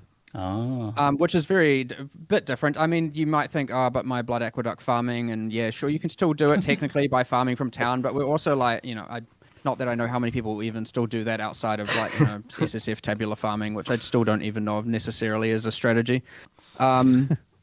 But either way, yes, farming the same zone over and over is not really embraced in this league. The difficulty will still be there, but you won't be able to customize the mods, and you won't get devoted mods either. So it's more for like, the linear playthrough when you're going through. So I like how there's mouths though. Works That's cool. Effectively, is like the more haunted monsters you kill, the more likely you will get devoted modifiers. It's a campaign-only feature. It doesn't happen in maps. Maps are completely randomly generated per item. So it's an interesting way where it works a little bit differently in the campaign than maps, which I think is interesting. I kind of like having subtle differences there. And yeah, the more haunted monsters you kill, the more likely you are to get devoted monsters. And this is actually a reward for why you want to make it hard. Because let's just using Mudflats as the example, if you put all the if you have, say, 2 out of 4 of the packs, or however many packs there are, have haunted mods, you might want to say, I'm going to make that easier and put them on the zombies and water elementals. But those are the least common monsters in that area, and thus you are less likely to now get devoted modifiers to appear when transitioning into either Fetid Pool or Submerged Passage. So you actually have an incentive to put them on the rowers and the other pack of rowers because they are like the dominant monster in that area. Which is kind of interesting. So again, like there are many pros and cons to controlling the difficulty and rewards. And then when you click the next, when you next peer through the lantern, it will like show which mods you got. And yeah, hopefully you get as many good ones as you can. But also the other thing, just while we're on that topic of the other reason why it's actually sometimes good to make things harder, in some sense, there's so many axes here that it's more like you want as many monsters as possible haunted by as many high tier things as possible. Is that the haunted monsters are the ones that can turn into the ones that you collect for crafting. So again, if you want to maximize your crafting output, you want to be putting the haunted modifiers of the highest tiers on the packs that have the highest density and pack size. So again, going into Mudflats as the example, you want to have the rowers do that if you want to maximize your crafting output. So there are 2 axes and rewards for why you want to be making things harder. But often what I would say people are probably going to be like, I'm going to make things a bit easier to start with, and they get more comfortable with their character. As their character gets more powerful, they start to take a little bit more risks in that regard. And of course, if it becomes too hard and they over make it too hard for themselves, the mods rotate pretty frequently, like to the point of you like running through an area. The next time if you then had to recreate that area, because you're like, nah, I've made it too hard. The mods will have rotated, and you can adapt your decisions and be like, yeah, this is easier for me now. I'll wait a few more areas or some more levels until I then raise the difficulty again. So how clearly is that like reward system communicated in the UI? Can like someone who hasn't like watched this know that killing more of these monsters will give more devoted to the next zone and stuff like that? That isn't currently communicated, but it will be. You probably didn't see it in the live stream, but we will do that. At least on the hovers, when you hover over and it just says devoted, we will put like a little, we'll put it on the hovers of all the like tier things where it says like, servant haunted, noble haunted, etc. Currently, I think it says something, but I can't remember what. But yeah, we'll do a pass on making things more observable and all of that. It's actually kind of interesting on that point that this is the first time in PoE where you have information about what is in a zone and what the pack compositions are, and like just information about monsters. Yeah, that's true. And there's just information generally there about like what monsters do and so on, which is kind of not really something we've ever really done before. So this UI actually sort of provides that, and it'll be interesting to see like That's true to like whether learn. that's actually useful and like whether we want to think about how we might communicate that again in the future. No, I Because think that's a really now good sort of idea. thing. Yeah, for sure. But yeah, it's kind of interesting. Yeah, I got really excited actually when I saw that. I was like, oh, we can actually see what their abilities are and damage types and stuff like that. I was like, There's scary. along that note, there's quite an interesting feature in maps that because maps have uniform density distribution of packs, so generally in a map you're going to have like I think it's 5 packs or whatever, and you're going to have 20. It's generally going to be that there's 20% of the map as each pack. So in maps, there are these extra little symbols, which I don't think were in the live stream that we've kind of added in more recently, which are variants. So sometimes a certain pack is going to have higher like pack size or mod effect or density, and there'll be these kind of up and down arrows to kind of show like this pack's going to be more common and this one's going to be less common and stuff like that, just to add that variance so that those variables can still play a role in when interacting with the modifiers. Otherwise, it would just be like, you know, oh, here's porcupines, I'll do X, and then 90% of packs you probably wouldn't care too much about. So we've added extra variables to make it that the packs and maps, you know, are a bit, you know, have more influence on your decisions. That being said, when you get into tier 17 and you all have a pack of Brutuses, you might actually think a bit more about it. Yeah. you're talking about your up and down arrows there. Maybe realize what the next league is going to be. Monster stock market investing. It's there. It's ready for you. Yeah, let's do it. Yeah. All right. So I'm going to go off topic a little bit here and answer a chanted question in chat so that we can get back on track. So one sec. There we go. So you've been flooding us with a lot of great quality of life updates in the lead up to this release. It's like some spring cleaning is going on right now, which I love to see. That said, at least one of them seems to have missed the mark, which is the automation change and the resulting removal of the ability to bind instant skills to left click movement. So having your steel skin on left click and having an auto cast that way. So this seems to be a pretty unpopular change, and I just want to ask you guys, why do you feel like that is? I think it's a great why change. Is it so unpopular? You can automatically do it. I'll go into a few things here, but yes, obviously I think you should missed the be able mark to on do this both. one. As I said, we're not always right. Bit of a disaster. I do, however, think this is solving some good things the way we've done it. But the problem is it hasn't obviously solved it entirely. And going from a bad solution to a bad solution, at least from our perspective, is not what we should be Try doing. and take screenshots of the So we PV2. will make further changes. I just don't know exactly when and to what degree. There's obviously discussions going on. So to get into some details there, I do believe that it is beneficial now that it is a more observable mechanic, a less like hidden specialized mechanic of, you know, like you can follow a build guide and you can see, oh, this person's using this instant skill.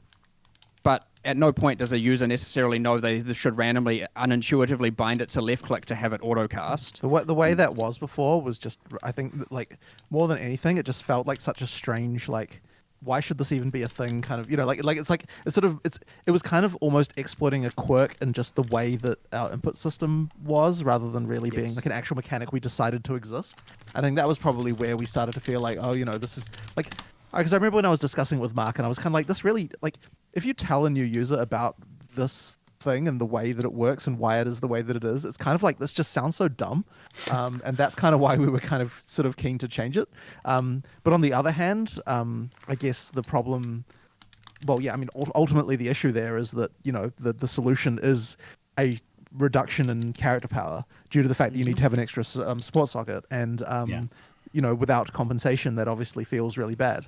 Sure, so sure. yeah, I do stand by the, like, being able to have it Sure, trigger while Bryson, stationary is an advantage, and being able to use multiple is an advantage. But of course, then we talk about more into socket pressure, right? Using multiple, unless you were already using multiple, you know, isn't reasonable for most characters. So, and we can talk about all kinds of like what the actual solutions would be, but effectively, from my perspective, I come down to, if these things are just becoming passive skills, then why are they not just passive skills? That's what I've kind of come to recently. Like, we should probably take all of these, make them, like, how is, say, Time of Need not different from Steel Skin? I understand one of them is regeneration and one of them is mitigation, but in the sense that, like, effectively what we're saying Steel Skin, Molten Shell, etc. is now every 10 seconds do something for Y seconds.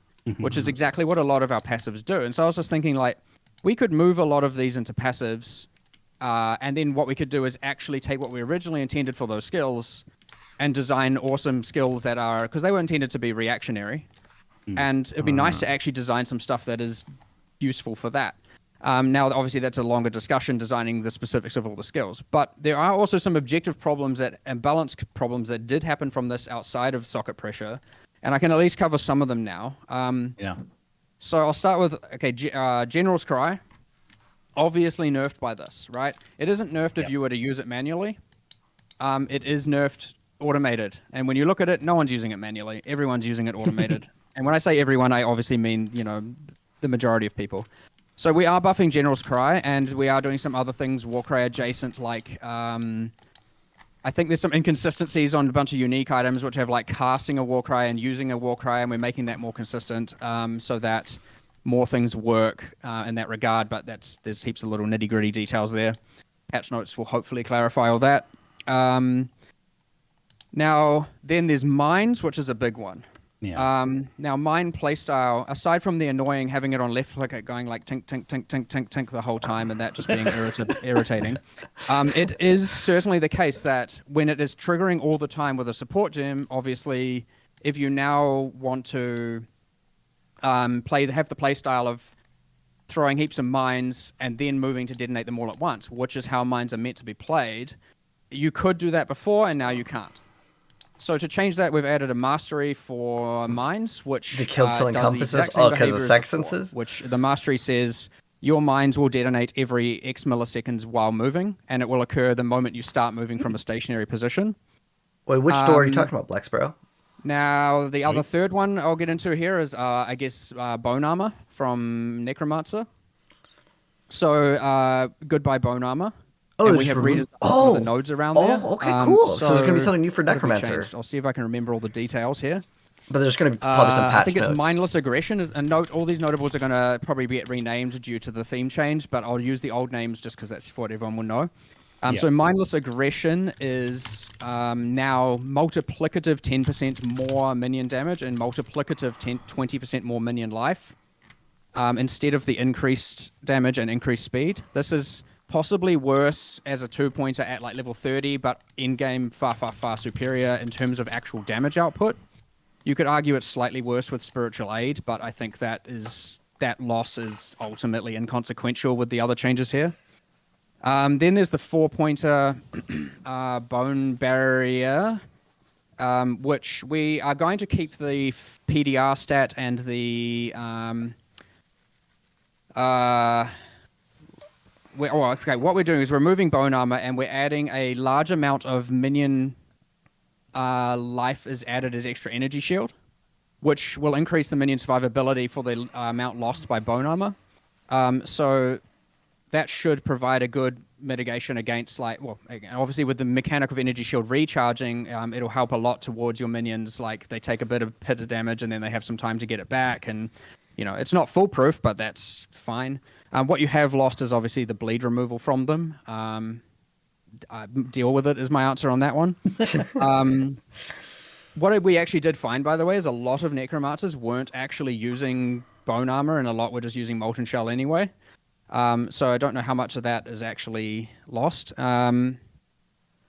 And I know this is a bit of a rant, but I'll just keep going because, again, people want to know about these changes. What else did we change there? One more thing. Did you change the leech thing, or is that... Yeah, so there is a... I don't want to misremember exactly. I'll go into the Unholy Might thing first. So Unholy Might, we're actually changing what Unholy Might does, which is better for summoners in some regards, but more so poison summoners, and better for everyone else in many regards. So Unholy Might now is 100% of physical converted to chaos, as well as I think it's 25% chance to apply Wither on hit. So hopefully that is enabling a lot more different unique items, and obviously Sin's Rebirth and all of that throughout the game. But also poison summoners, in theory, don't also now have to use a Wither setup, and so they get some gems there, I suppose. But, that's not exactly necessarily going to be a meta build. But we have changed Extractor Mentis because that gave permanent Unholy Might to monsters, and that means that with CI now you will have a physical and chaos immunity against monsters, and that was a little bit busted with, Worm Flask shenanigans. So anyway, that's been adjusted, and I can't remember. We were experimenting with some leech. I can't remember if we stuck with it, but I think we had a 1% of damage dealt by minions is leached to you as life, replacing the recovery on Bone Barrier as well, which should account for a lot more incoming life recovery. I will double check that and I will post that afterwards just in case, because we went through like 50 iterations here and we're at somewhere. So that leaves one major problem, which is the socket pressure, especially on summoners. And we are actively discussing solutions to that one. I think where we are currently landing is that we want to have corruption implicits possibly on all the different minion base types. So Bone Ring, the Bone Shields, and the minion weapons, which grant various different skills like Convocation, the Offerings, Desecrate. I know a lot of people end up just auto-casting Desecrate and Offerings with the wand, but for people who don't have this, that's good. And at the very least, generally Convocation is unlinked. We might even do the Golem skills as corruptions too. I'm a bit iffy on that one, so I know generally I shouldn't say things that we're not definitely doing, but I'm just speaking freely on that one. So hopefully that is at least a temporary solution to alleviate some socket pressure, but we probably do need to do more, but doing more in the next week is, probably kind of hard. So I would look forward to hopefully seeing more of that in the future. But that's where we're at with that pretty much. Big rant. It's like this automation change kind of revealed just how much of a very potent band-aid the left-click automation was, because it's opened up this whole can of worms of being like, well, it's exposed how these skills designs are all a bit problematic. These ones that encourage you to have them just up all the time, cast off cooldown. These are things that potentially need to be readdressed, right? For sure. This does happen a lot. Even if you look at the Pantheon change, which was one of the first quality of life things we announced, it's like, well, we're going to change this Pantheon thing. Surely that's good for everyone, not having to redo. And then all of a sudden it's like, but now I don't want to always have chill effect on and all this. And we're just looking at these things going, Pantheons equals positive buffs, but then there are all these niche builds and Johnny builds that end up with taking these upsides and turning them into, they become downsides, and so now we have to adapt another thing. Often what happens is we change a system that we entirely think is positive, and yes, either because we've not given it enough time internally, or because again it's very hard for there's so even many 100 people builds to find things as quickly and as actively as the many hundreds of thousands of people, and so we find that there are things we then need to do afterwards to fix. So obviously we address the Pantheon thing by allowing you on a character by character basis to then disable and enable Pantheon upgrades to fix a bunch of niche builds. But with a game as expansive as Path of Exile with all the millions of different builds, it is pretty hard to change anything without affecting something. And in this case, it was just we made a change that affected a lot more than we had originally thought about. And we're doing a lot of solutions here, but there is certainly need for a much grander solution when it comes to that left click thing. But I think where we're at right now is probably pretty good. I am never ever going to be happy with the fact anyone feels like they need to do some sort of numlock shenanigans or whatever the crazy strategies are. That is not okay, and as such we need to, if that is still happening, we need to still fix more. Yeah. When there's one of these things where you change something and it's like, this will be good once we get these other things implemented down the line, do you feel compelled to maybe hold off on the change until you can get it all done at once? Well, I think sometimes, but I think in this case, I think the lesser evil has been met. And I think that it is worth sticking to this one. What I think I want to do right now, I want to actually play ViewFinder. I'll probably watch this later, but this to me isn't something that's really necessary. So if you guys just came for PoE, I appreciate it. What we're going to do now is we're going to be playing ViewFinder after I go to the bathroom. So give me a sec. I'll let you guys watch this for another minute, and then we're going to be playing some ViewFinder. We, aim to get all the fixes in. we're generally pretty fast with reacting to things like this. We generally can make changes pretty quickly. But yeah, it is a hard decision to make for sure. Like you definitely lose sleep over that one. But like that's what we do. And often as like it's actually responding to this one has actually been fun in at least a development sense because it is promoting a bunch of these other changes that have been like honestly needed for a while. Yeah. Like especially when it comes to the socket pressure thing, like that it is honestly unacceptable that we have not really addressed that in quite some time. So yeah, I mean, ideally, I can't promise by the end of next week we have the right answer, and I can't promise we're necessarily going to do something, but it is certainly something we are actively going to we have been actively discussing and will continue actively discussing the moment this live stream is finished. Yeah, like I said, it was such an effective band-aid that like ripping it off now has like allowed you to kind of get to the meat of some of these problems, which I'm excited to see what you do with these like skills that are all have this design where they were just chucked on left click, because hopefully we get some much more interesting skills out of it down the line as a result. Yeah, I agree. I mean, already I have a lot of cool ideas. It's just a matter of now finding the resources to get them all in and whatnot. Good luck. So since we're on the quality of life topic, something that bugged me quite a bit lately is getting attacked while talking to NPCs, especially in Affliction. I didn't end up getting through all the lore because I'm constantly getting attacked. But in the preview footage, I even noticed, I don't know if you ended up using a different version, but the player had the issue of talking to the nameless seer and getting attacked by a mob. Have you guys considered using pause tech to pause the game during NPC conversations when you're otherwise defenseless, or maybe other solutions like making you untargetable during dialogue? I would say yes, at least in the especially in the context of PoE 2, which does have pausing. Is there any actual reason we can't add pausing to PoE 1? Oh, you're doing it again? Yes. Yeah, like it's already existing in like Ultimatum, right? Like I know it's kind like of one of just those for the things that dialogue. Sorry. Okay. one of But those anyways, things- like I said, I wanted to play ViewFinder now, so we will definitely check out the rest of this. I mean, I'm super interested in Path of Exile, but I don't really care too much about the Q&A because I can just scroll through that. I don't feel like that's something that's like absolutely necessary. But if you're watching this on TikTok, I have to end the stream and restart it. Otherwise, it says we're streaming Path of Exile, which we're not streaming Path of Exile right now. So feel free to follow on this. If you haven't seen this game, this is basically kind of like a Portal game. It's a big brain like puzzle game. So I'm gonna start.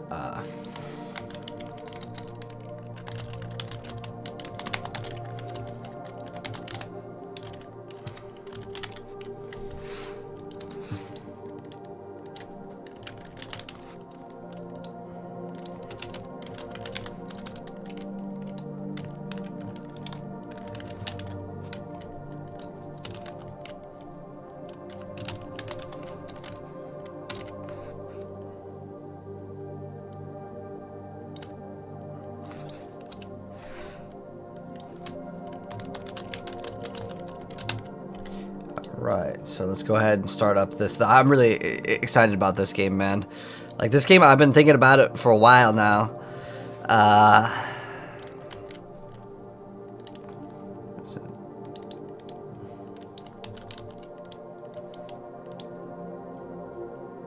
Probably move this, and then start the, restream. I gotta retitle up the streams. I hate doing this, but, like, I mean, I don't know if there's gonna be something where like we could just have it automatically change the name of the game to what we swap games to, because all I want to do is just title it, you know, something else.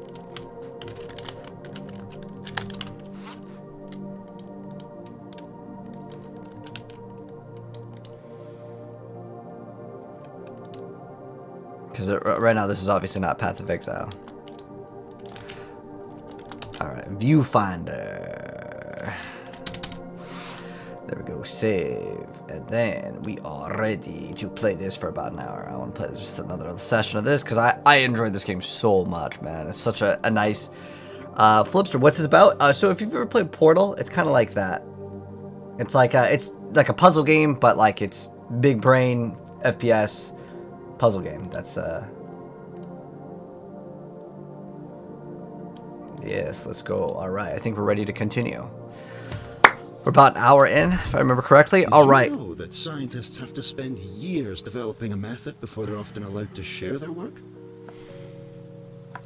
All right, there we go. You've never played Portal, but watch it. Oh yeah, it's really, really cool game, right? Very awesome stuff. I'm gonna move this just over a little bit, and then we shall be good. All right. Good now? All right, so let's continue now on ViewFinder. So last time we left off, we just finished some puzzles, and there was like this ice mode over here. We have grayscale, and then we have a different one called cold. Now, I'm not sure what this means. Does it mean it just changes the color? I don't know. Oh, it says grayscale, and then we have cold, and then now it just says interact. Okay. So does it change like the rest of the map, or? It's weird because it lets me select this. Like this one's already selected, and then I'm not sure what we're supposed to do with it. But in this area, I believe we still have a few more puzzles. So we're gonna have to find where the little kiosk is. Oh, That's there we beauty go. Of the simulation. What you can achieve. Oh, I'm just kind of cut out that. It's fine. I'm not really super interested in the story. It's just basically I like the gameplay so much. So we're gonna take a picture, and then we'll just open up the area over here.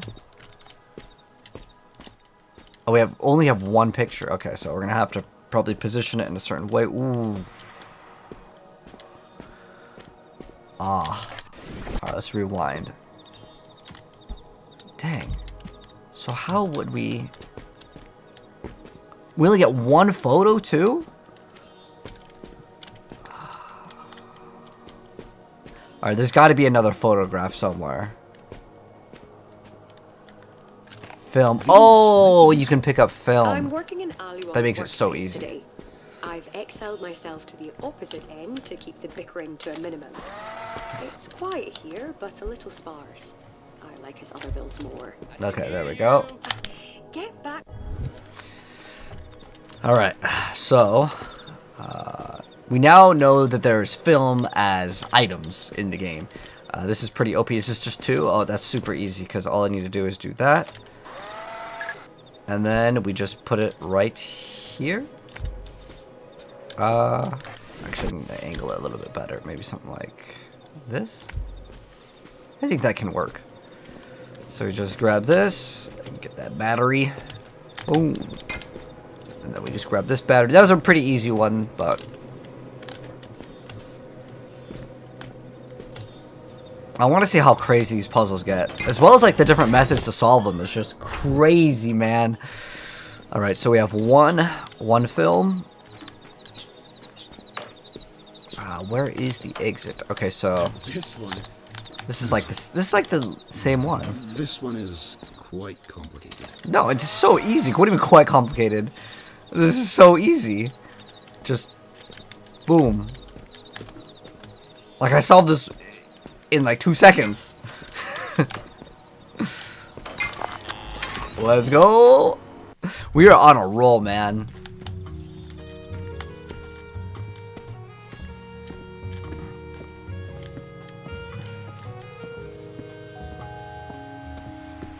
Teleporter's locked.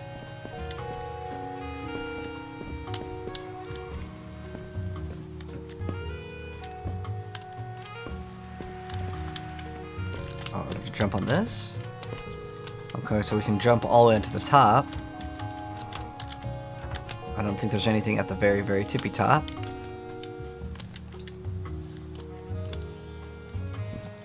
Did we do this one? Okay, we haven't done this one yet. Alright, so we got power. So we're gonna flip up the switch first. So that lets me power that thing up. There's no way this is it. Just this. No way it's that easy. Oh.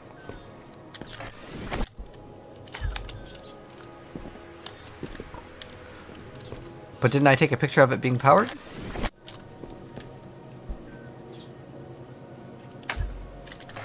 Oh. So I think I have to get the picture of it being powered. But I don't know how this is going to work. guess that works, man. I'll admit, this never gets old. So this one, I'm pretty sure we take it like this way. That's where you actually have to take the picture of it being powered up. It's cool how, like, oh, whoa, hold on. Did I delete something?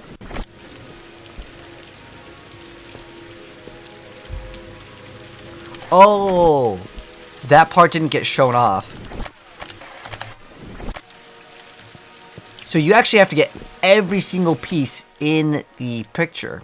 Because if one little area is cut off, does not work. Oh, it also... okay, this is going to be more interesting now, actually. Because I need to touch that. Oh, I have one more picture. That makes things super easy. Because all I need to do is be able to get to that side. What do I have as an object?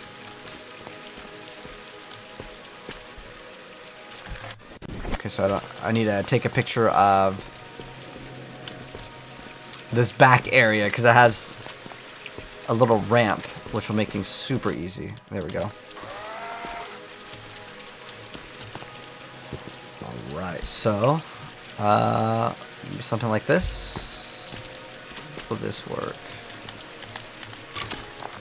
There we go. Good stuff indeed. Alright. The phone is ringing. Let's go pick up the phone. It went through! Hey there! Okay, so, looking into this setup, there's clearly something wrong with the system. The deeper you go, the more the data are corrupt due to lack of upkeep. Meaning you might have to find your own exit if that's the case. I think our goals stay the same. Find the specs for the weather disruptor, get out, Can I do save the this? planet. All that good stuff. I'll reach out again when I can. Hope you're messing with reality in some cool ways. Corrupted data. I don't know if this is gonna work. I Cause I need a farther angle on this. sections of the simulation, the degradation. But I think it's fine. I could just take a picture of this. But isn't that true for all things that once lived? Despite Extend that, this. Still wondrous. Go over here. Take this as a photo. Oh my gosh, this game is so good. And we should be good on that. Oh, wait, we need to turn it on. Such a good game, though, man. Alright.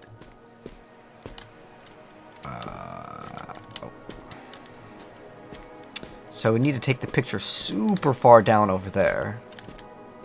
Right. Oh, there's another picture that we can grab.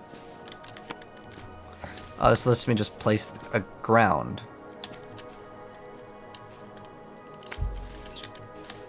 There's no fall damage in this game, so... Oh. I know what I need to do. I need to turn on the power first. I'm gonna make sure I get everything in the shot.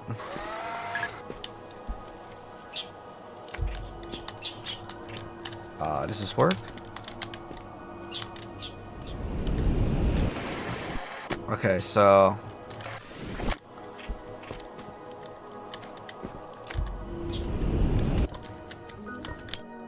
There we go. I pray that you've been enjoying your explorations thus far. Yes, yes. Okay. I'm still not sure what this does over here when it says, like, cold. Alright, so we finished that one. Finished that one. Wasn't there one, I think, at the top? There's many memories stored here. Okay. Many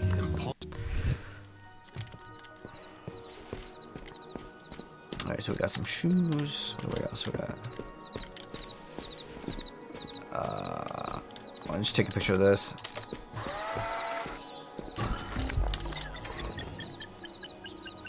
Oh, it's a timer.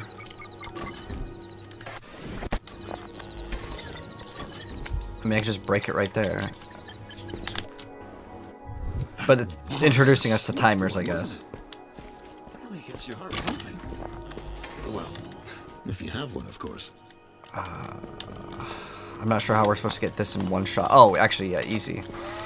Easy. Oh, I deleted the thing. Oh, can I even get that in one shot?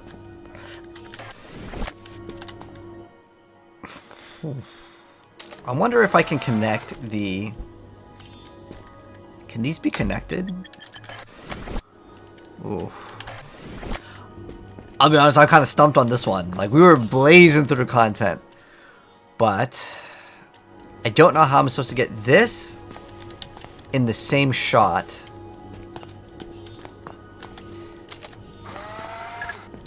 I can only think of this, but then that would destroy... About, like, putting it, like, right here? I would need, like, 3 photos to, like, break the wall one more time and then go super far out and then to take the photo of that. Yeah, this is the same ViewFinder is the name of the game. I don't think breaking this does anything. Because we only have 1 photo for this whole puzzle, which is what I find crazy. Did I ever play WoW? I have played WoW before. Oh, there's a top area. Okay, you know what? Let's just go to the top area because maybe... Oh, we can pet the cat. Maybe at the top it'll make more sense because right now... I have no idea how I'm even going to get to the top. Can I jump on these? Yeah, I don't think I can jump on that. Before I took the picture, okay. So I'm pretty sure we can't just take the picture of this, it being powered, and then just throw it anywhere. I don't think that's gonna work, because it's gonna be unpowered. Oh! I just realized this is a power. So it was that easy, wow. I just have to be fast. Okay, I didn't know that. What, this is... Okay, so I have to take a picture of this? Wait, I don't think I can just stand on this, right? Wait. It still needs to be... Yeah, it still has to be connected. So I know how to do this one. This one's pretty easy. All we need to do is take a picture of everything. For the first picture.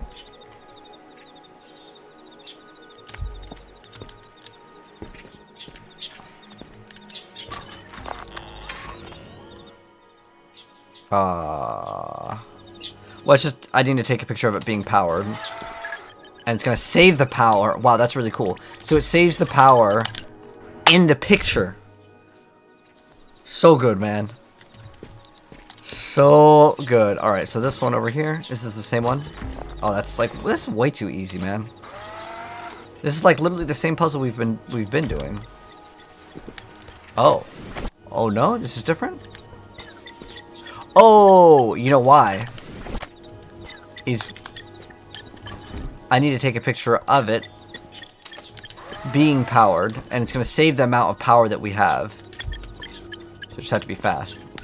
That's it. Your speed is impressive. Where's the power on this one? Oh wow, it's like super far away. Oh, this is like the same thing. Too easy, man. Too easy. I've been thinking about what I'd overheard. Yeah. We are too good. I wonder if we can, like, cheat the game.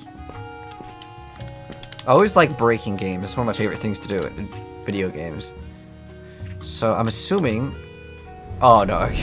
You can't stand on... I was gonna say, that would actually break the game if you're able to go to areas that you're not supposed to via the little, like, monorail thing. But, okay, that's checked. That's checked. I don't know if we're finished with this world yet. Guess the only other way would be to go double check at the top. See if there's any, Okay, next level. Okay. Alright. I think that this is the last level here. Well, this is the last, like, section. Where do we go? Examine steps for saving Marin's project. Okay. I don't really care too much about reading in the lore right now. Just want to play the game. Oh, are we already on another, like, world area? What the heck? Wait, what? That's crazy. It looks like there's stairs right there, right? But it's nothing? Am I supposed to actually go up here? Because I thought maybe we're supposed to climb up that. What the heck? Put a question mark. There's nothing here. Are we supposed to walk across the pipes? Okay, this game is getting pretty hardcore if we're required to walk along, like, the sides of,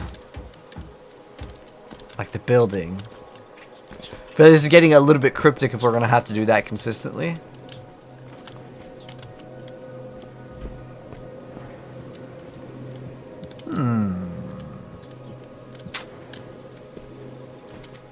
I think the only way we can go is here. Okay. So let's see if we can see something that we didn't before. We can't move the boxes, and that's just memes. Wait, can we go? It's not like a... What? Alright, chat, I need your help. I don't know where to go.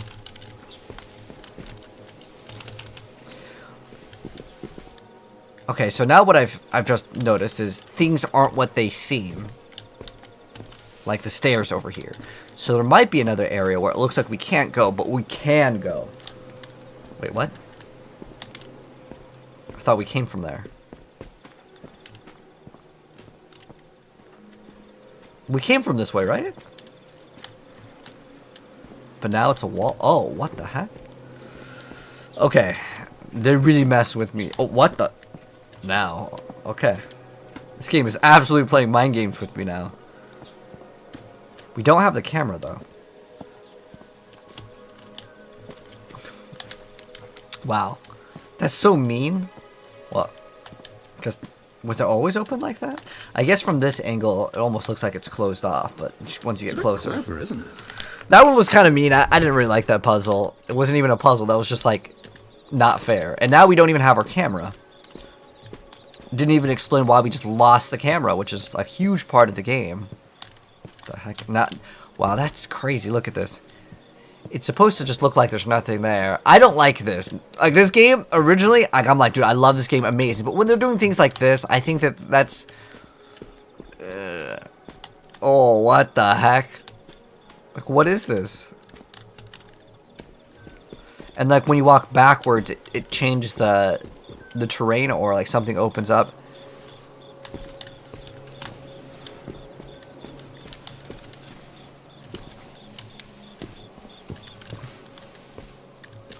It feels like it's less skill and, like, knowledge versus, like, strange thing. This has a bird over here. What is the bird? Oh, I was thinking that the bird meant that we could fly over there. All right, let me think. Give me 1 second. I'm gonna go to the bathroom. I'll be right back, and we will resume. But yeah, this is very strange. I'll be right back.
Alright, we back. I'm still trying to wonder where to go. Let me go ahead. Alright, so... Yeah, okay, so... It's got a bird. Oh. What do we do with the bird? Where is the bird? What is the bird? Aviators. Oh! Sometimes when you sit down, you can see things that, like, you normally didn't see. So let's see if we see at this angle. Huh. But I remember before we would walk back and we would, like, learn something. Oh, what is this?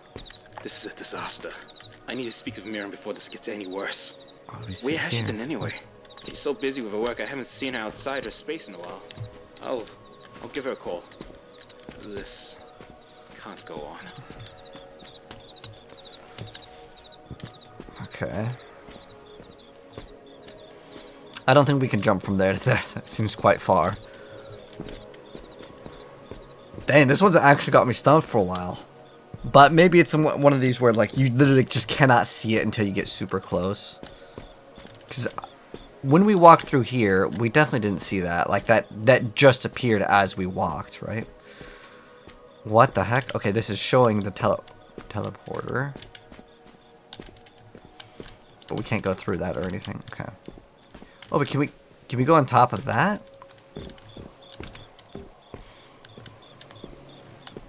I don't think jumping right there is going to help. It has to do something with this bird.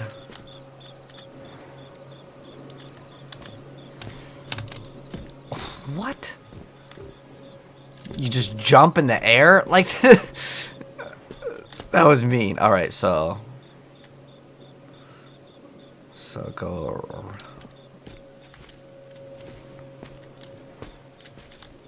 Is it like invisible, like, floors now? This game was doing so good. Why did we gotta do kind of crazy things like that?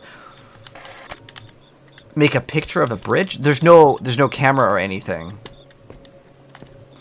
I think this is telling us we have to go over here.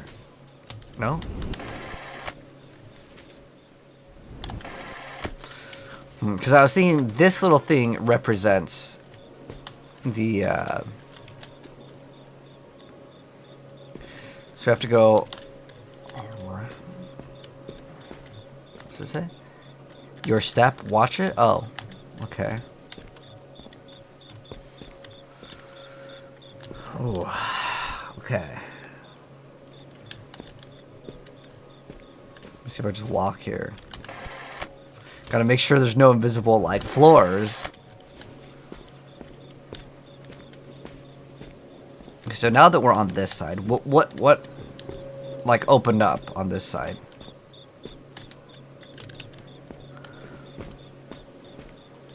Is this supposed to represent that over there?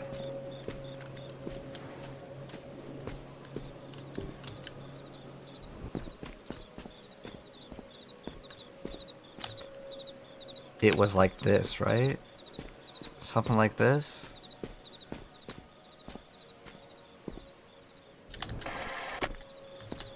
Here, you know what I'm going to do? I'm going to take a picture of that thing with my phone. I think it has to do with that, which is really weird. Now that we've, like, solved that part of the puzzle, it automatically has, like, these black grids on it. There's a pipe. Okay, I'll look at the pipe.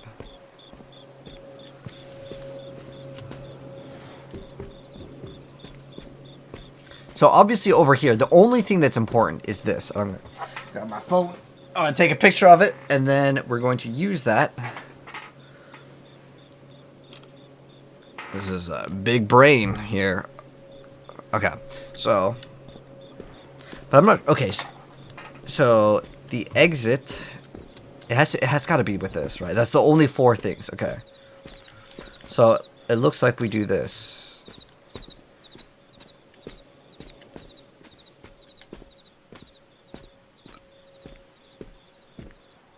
That's the actual puzzle.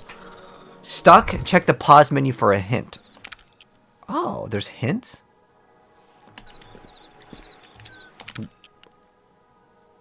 I wonder if you have to be stuck at it for a while. I mean, that's at least good, but that was like one terrible puzzle, in my personal opinion. Like the fact that we have to go walk around these things to get something to happen. Like, what? Well, now this is fake too? No, oh my gosh, now I can't even go into this thing. This game was doing so good too, man. It was doing so good. Oh, now, oh, I just gotta get close. Like,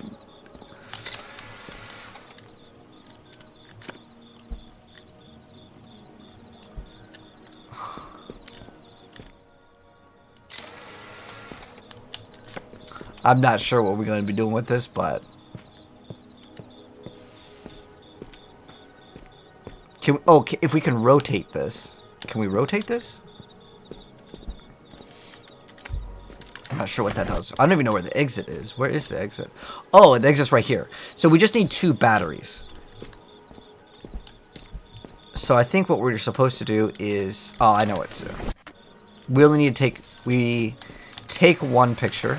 Wait, hold on. I thought we had 2 pictures. So the first picture, we take a picture of the thing. And then the second picture, we place this, I think, like this.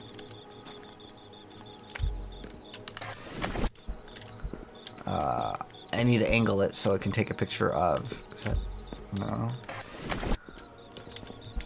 It would be like this, right? See how far back we can go. I think something like this. But it's not angled properly.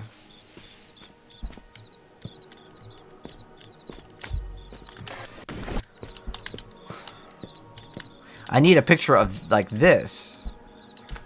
But we don't have the camera. For some reason, they just take away the camera. If I had the camera, this would be super easy. Oh. Well, this would just delete that, so that wouldn't work.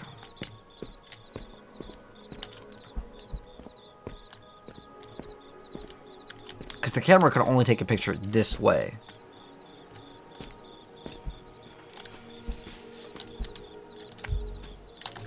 Because it doesn't let you... Oh. I don't know if with the ViewFinder we can... Maybe that's what we're supposed to do. You can't move it in any other direction.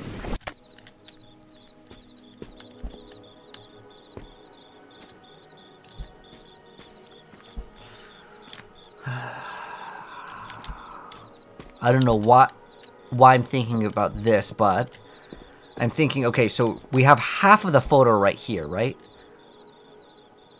Does upside down do anything? Because how many batteries do we need? If we only need 1 battery, then I think I could do this. Okay, so I think the thing that we need to do is we need to make the battery whole. So we have half the battery here. Oh, actually, that would... Dang.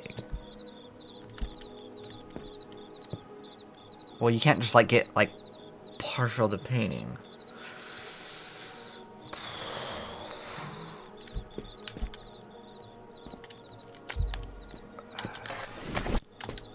I'm not sure if doing it upside down changes anything. I'm just going to do it just to see if I get some sort of idea or something if we do it this way.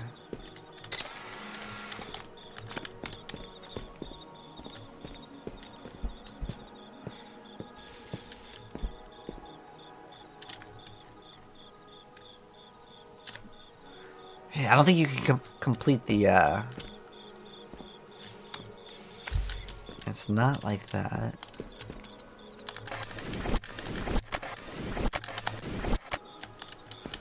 Okay.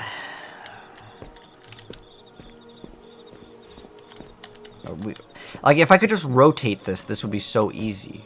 But I don't know if going... I mean, now that I know that, like, if you walk around a certain object, it changes things. That's... How do we edit this thing? Oh, wait, hold on. If I move... Does this do something? I didn't even think about this until now. If I line it up. You know? It will complete the thing. Sometimes it's really picky though. Maybe right here.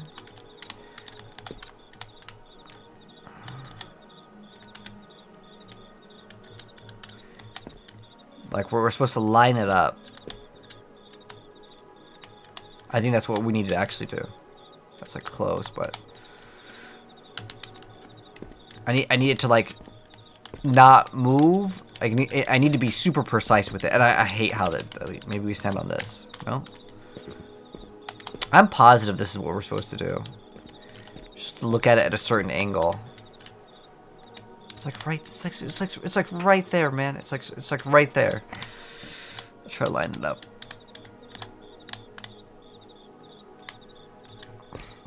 Maybe I just have to like walk and get lucky.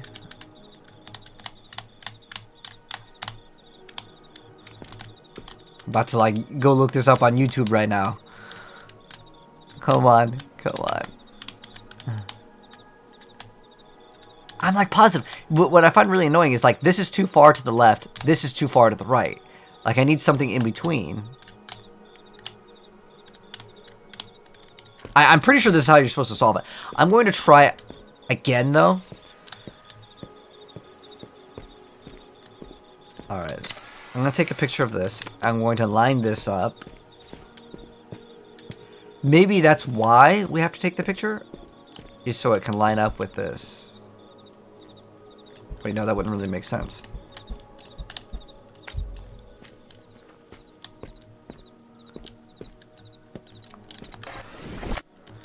Maybe that's... I really doubt that, but I'm gonna try.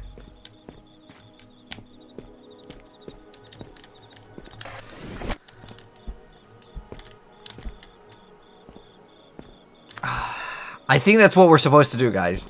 And if this is what we actually need to do, I will be pretty shocked that that's the game, the thing that the game wants us to do. It's such a weird angle. Or we do it this way. Wait, hold on. What happens if we do it this way?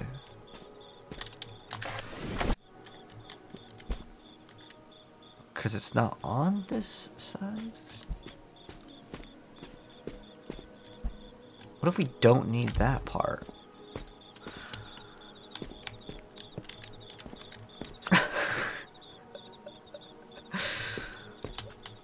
Chat, I need your help. What do we do?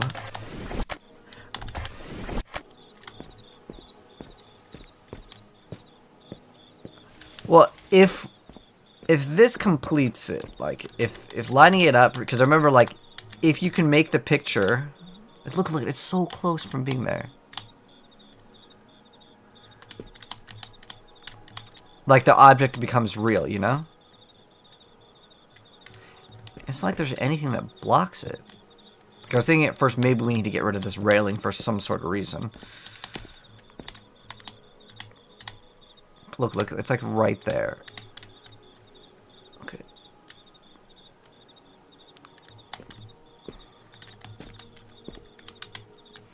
We can't create it from that side.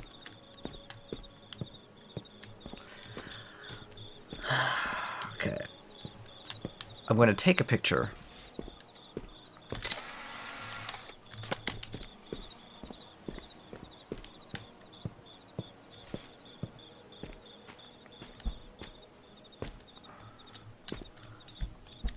I'm going to try to line it up with the... Oh, whoops. Try to line it up with the hexagons on the floor, too. I don't know if this is going to help, though. I don't think you can even line it up. Well, because then that deletes the light. It was so unfortunate because we were rolling through the game's content and I was like loving the game. But the fact that they had like this thing where it's like, oh, it looks like a dead end. Oh no, you just got to get super close. Like, what is that? Alright. I'm going to start from the very, very, very beginning of it. See if I see anything different. Oh, hold on. Hold on. I don't see Wait, hold on. No way is this what it is. So, oh my gosh, that is the craziest, most unfun thing ever. Wait, now the thing isn't even here. What? The battery isn't even here. I was thinking, okay, I just don't look at it. If I don't look at it, it always appears that it is real.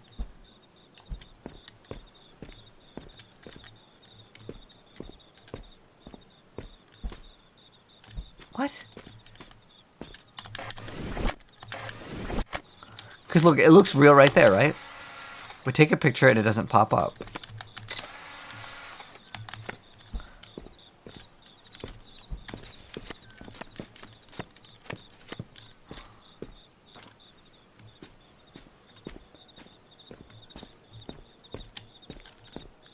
So it's only when I get to a certain distance that it becomes not real.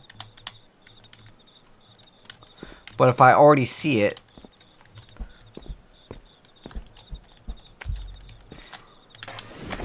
what?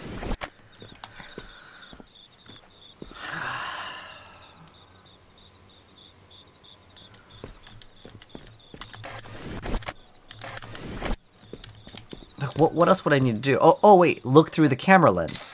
Is that all I needed to do? It still doesn't come up. Try from the left side? You're saying approach the battery from this side. So now we take a picture of it and it works? That'd be really weird, but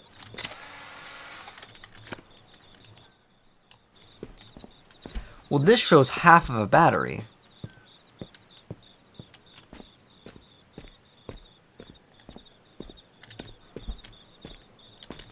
Well, I mean, I don't think I can do anything with this. Oh, wait, hold on. Wait, if I place this, like, right here, I just need the camera to now take a picture of it. But I don't think I can get far back enough. Like, let's see. Because I can't place it too far. Oh, no, it needs to be in front of that, otherwise that blocks it, right? This is as far back as we can really go.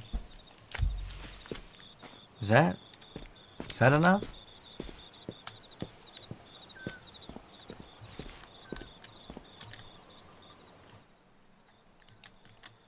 No, I have no more film! Oh my gosh, reset the whole thing. This game... So mean. Okay. So if we approach it from the back, what happens? Okay. So if we approach it from the front now. So if I approach it from the front, the reason why this... I just need to break this gate. So I think the first photo breaks the gate. And then I could just take a picture of it from entering on the front side. I don't really understand how this thing works. And now I can approach it from maybe the correct angle now. I don't know. The game was doing good, but like I've mentioned like 10 times already, I feel like this is getting to the point where it's like, how is someone supposed to like learn that mechanic?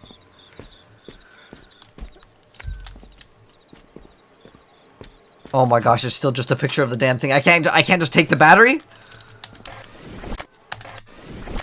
Or is it that I have to use through the ViewFinder and then take a picture of it? And then now this works.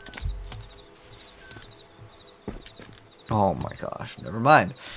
I thought we had it. I was like, oh, we 100% have it.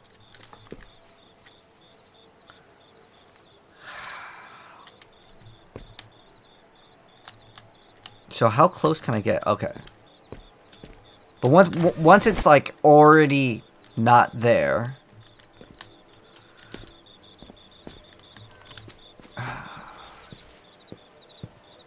Like we've already done this and it still doesn't work. the battery's not even there. So the battery only gets created, well, like, at least the picture of it only gets created.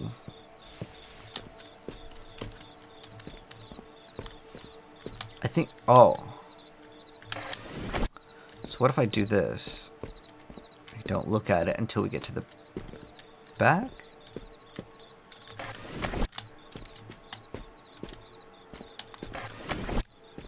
Okay. We have to delete. Okay, so we have to delete the thing, like, we have to walk into it from the front 100%. If we just do it like this.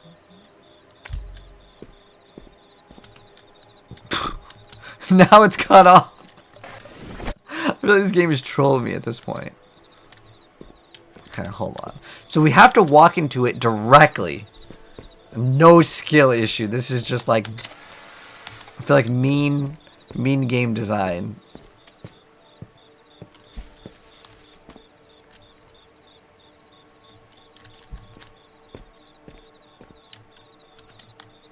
Oh, so you can't jump either.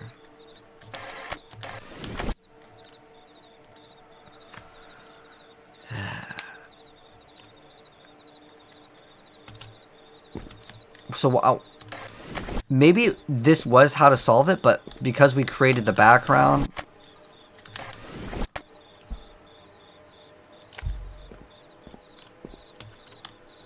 Okay, so I have created it, and it's like straight from the front. Does this work?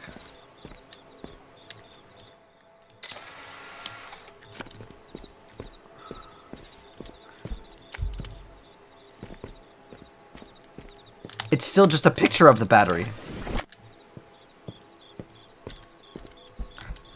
How else are we supposed to do it?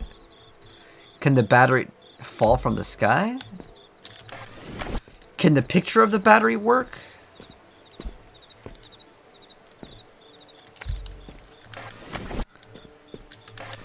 I mean, I can only take the picture from here because this camera doesn't move. Because having the camera makes the whole game pretty easy, I'll be honest, and it's like way more creative.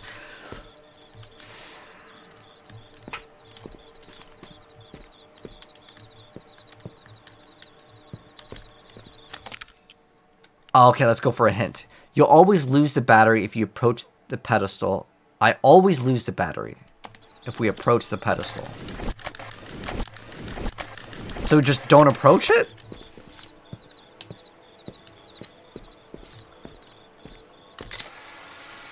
But what I don't get is, like,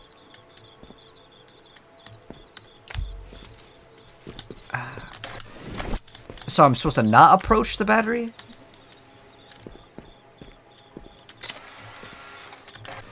Oh, okay.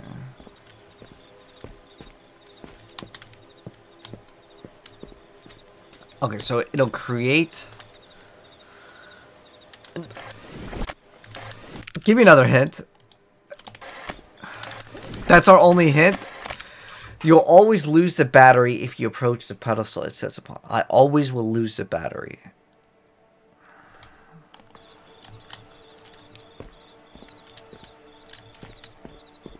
So you can't just take a picture of it.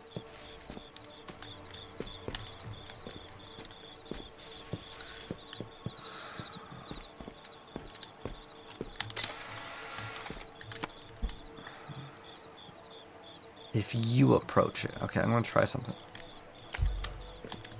Oh, that broke that thing. Wait, what did I just do? What? That was it?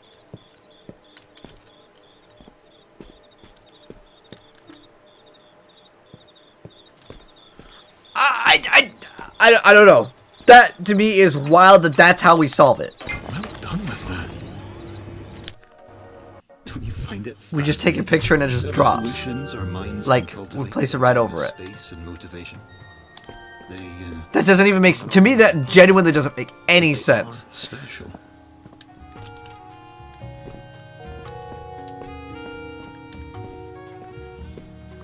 Alright, are we done with all the puzzles? You're looking for. Is that the only chance you have?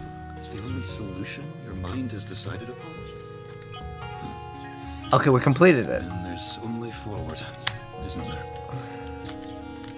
Oh, current location. Mirren's workspace awaits. All right, next zone, guys. But holy, that one was so weird. With good intentions, no less. She even made me, and for that, I will always be thankful. Even though she really loved this place.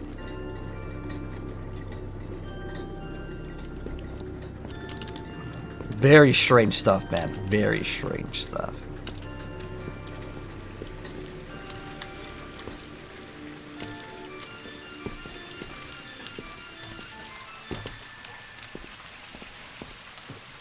It's different, isn't it?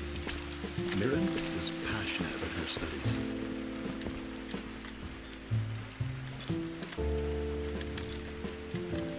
Okay.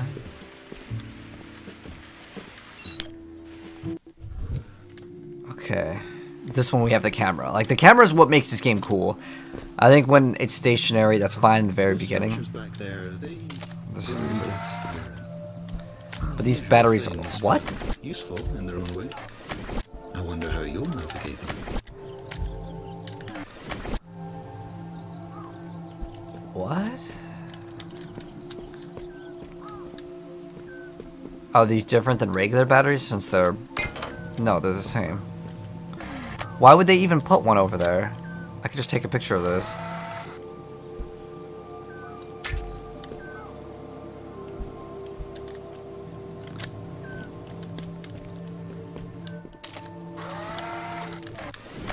How come when I take a picture of these blue batteries are different?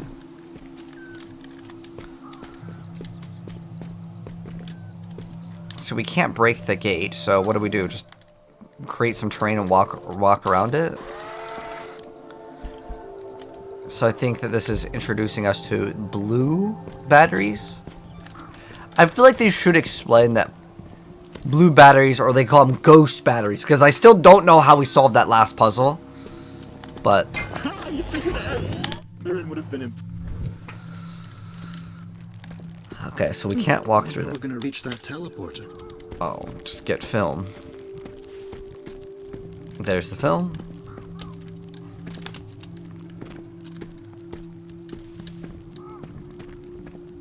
Okay, so we're gonna combine them.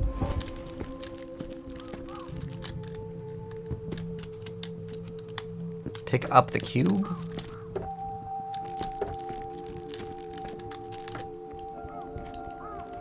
Do I have to solve the cube or something? What am I supposed to do with it? Drop it? Does that... I'm not sure what this cube is supposed to do, but I'm going to assume that we need it for the puzzle. Well, we can stand on the cube, so... Let me see where I need to actually put it. I don't think we can jump over that. Oh, the cube can be used right here. Is this really actually how we're solving puzzles now? Wow, okay. Okay, so... There's only one photo on this table.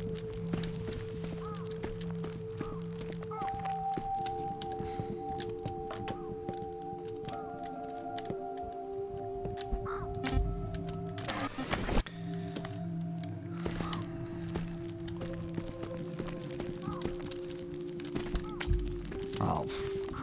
It's like no difference between doing it that way and just breaking it right there. It's like, okay, so that can't be broken. I think that this material should look a little bit more different. Okay, so all we have to do is take a picture of this and just... All that's there is the cube. So none of this terrain works. So the only area that terrain works, I guess that the gray floor doesn't work, so this is the only thing that works. Okay, that's fine. I could just throw this over here. I think we should be okay.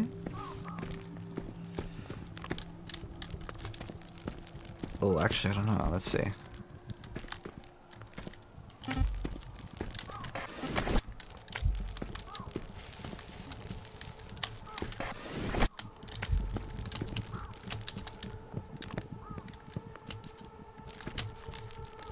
Oh, we're so close. Oh, we're just like right there. Oh wait, we could use the cube. That's probably not how you're supposed to solve it. I guarantee you, this is not the way you're supposed to do it. There's probably another way to do it.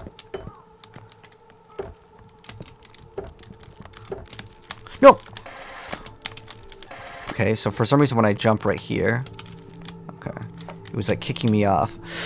Oh, we're like right there, man. We are right there. Okay, I'm gonna get a little closer.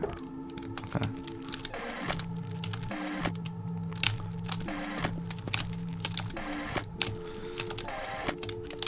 For some reason, as soon as I jump, I think it's because of this little object right there.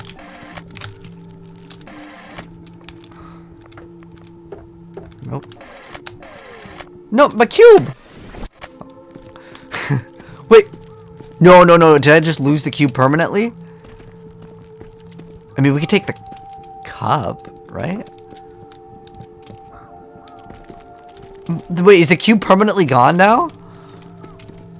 I might have to reset the area. That's the only way I can think of how to solve. I could probably position this better, too. We're probably supposed to use this, like, this thing right here. Yeah, we can stand on that. Okay.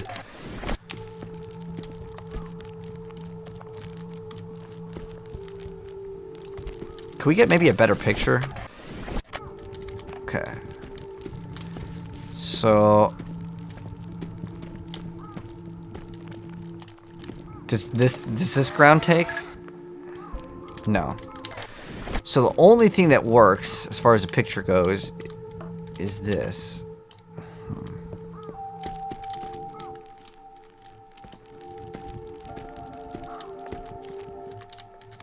If I took a picture of it like this, could I remake this area? I'm actually kind of interested to see. I've never tried this yet. So if we do this, does it create another one? If we did it in the right angle?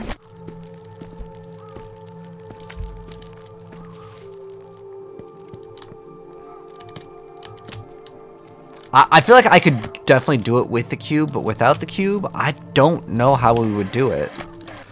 I'm going to reset and just do it with the cube. Because I feel like we could definitely do it with the cube. I just can't mess up once, because if it falls down, it's just game over for us.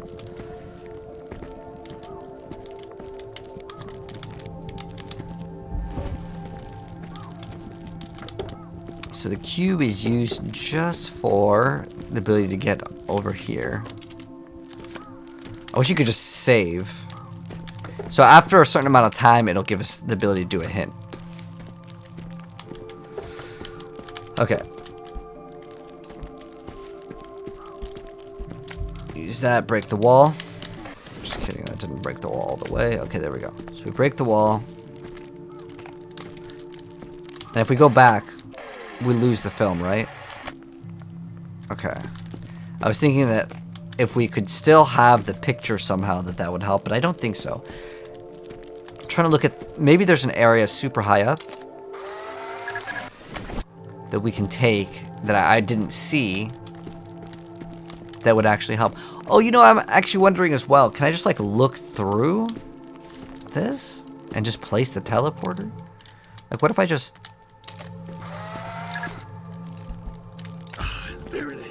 I bet you could do it the other way that I was doing with the thing too. But since you can take a picture through the objects. You made it! Very annoying I'm so phone. happy. Nice work. You're near the end of this wild maze. At least, as far as I can tell. Almost done with the game already? Disruptor must be around here somewhere. It's Mirren's life work, right? She must have stashed it away. Find it, and let's get you out of there. Okay, we have no film. The weather disruptor. Mirren's life's work. I see. Mirren and the others developed a lot of potential solutions for your current climate worries. I'm sure one will be useful. Yes, I'm sure. I'm sure you noticed by now, but using film was always Mirren's idea. One of her many passions. Oh, this is super easy. What? Let's just throw this down, right? Oh.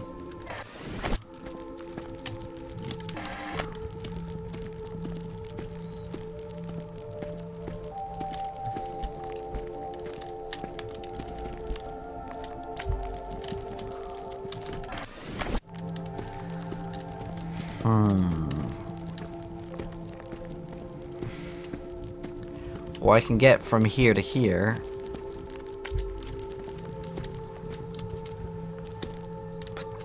We only have one picture, though. Is there... There's no way we can make this jump. There's another film. Oh, I see. I see how this works. Wait, no, I don't. Because I didn't take this picture.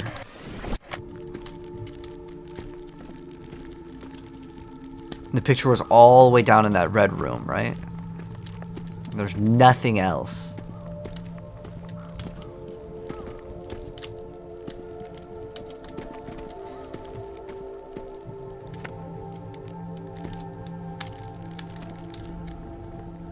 Maybe I had to pet the cat. No.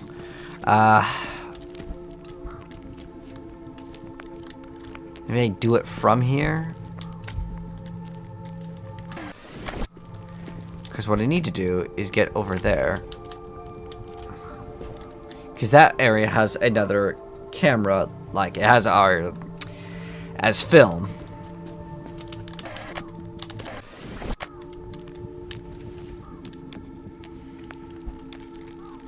Let me see if I rotate it this way. This is changing anything.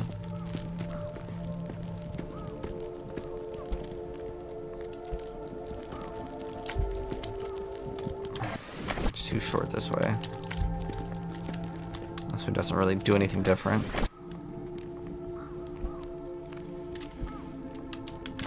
There's no point.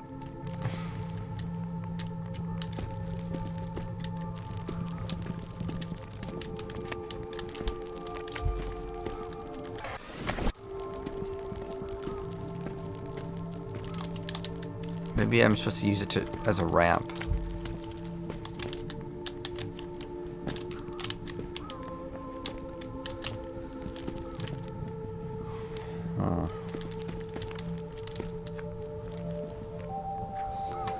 Because as soon as I get, if I get this film right here, I go from here to here to here. Well, I guess I can get from here to here, but I don't know how to get to here. Once we get here, I just take a picture of the ramp, and then I'm home free.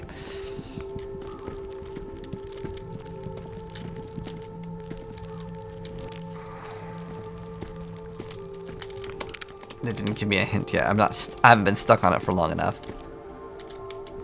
There's not any other photos, right?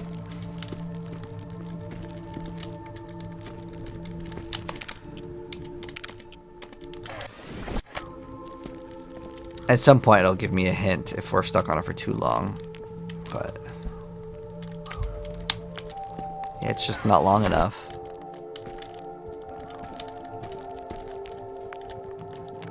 Put the picture closer? What do you mean? I don't think it matters how far away we put the picture. The object always stays the same size.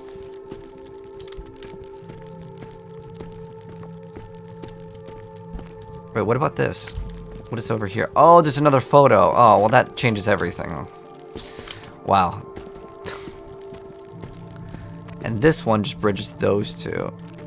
This is really easy. Now it's so easy. It's just I didn't see that at all.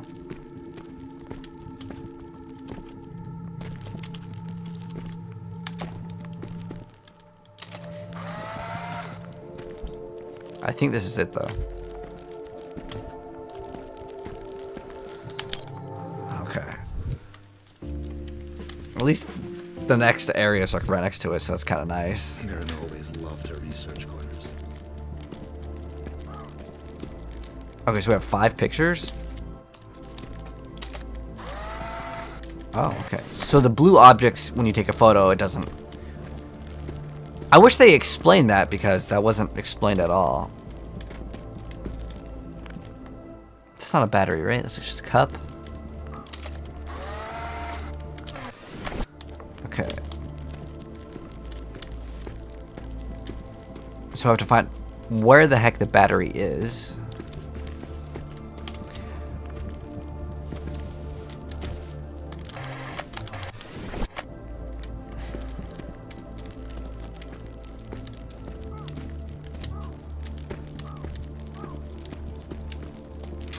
Where is the battery?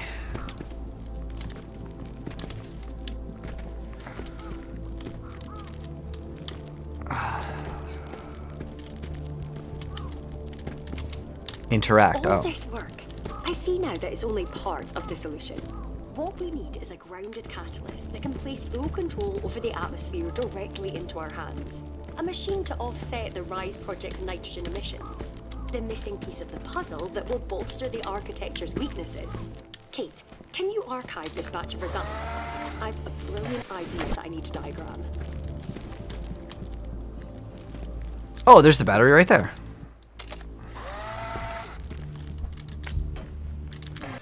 So can I drop it from the sky? No, I can't drop it from the sky. Well, I have it on top of that now.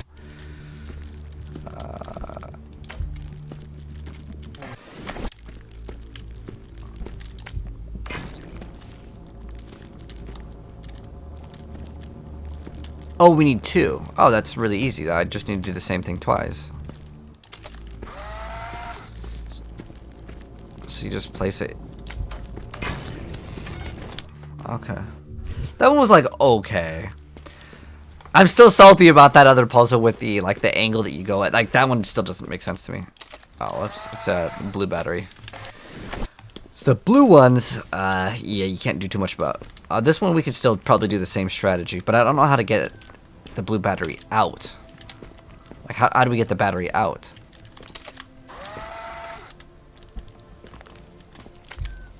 Yeah, because that... Oh, I can break the floor underneath it. Okay. How many pictures do we have? 4?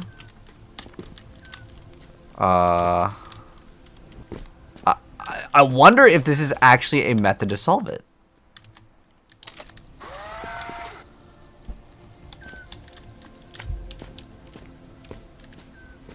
This one is actually pretty big brain. Well done. I was wondering how you would tackle this solution.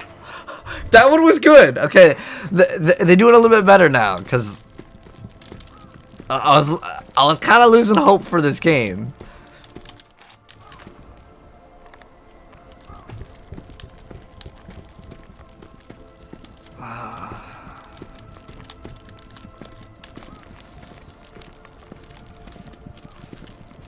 Can I get both in the same shot? No.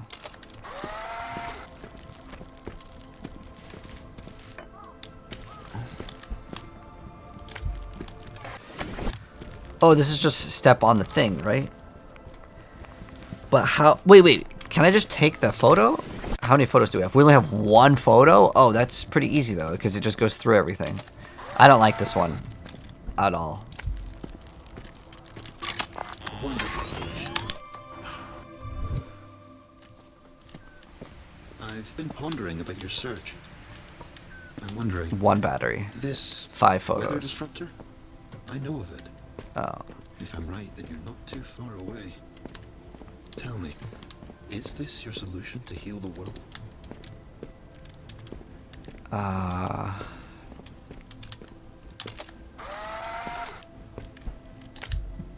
Okay, so now it's just in this box.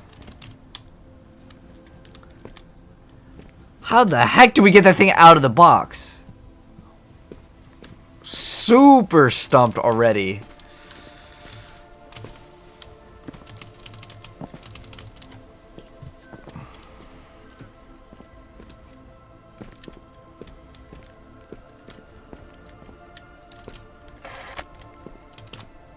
What the heck?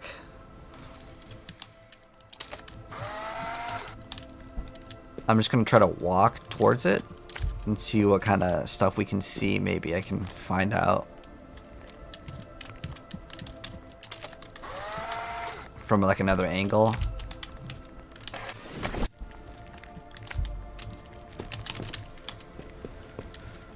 Like the whole thing is super locked in there. And you can't take a photo of this battery.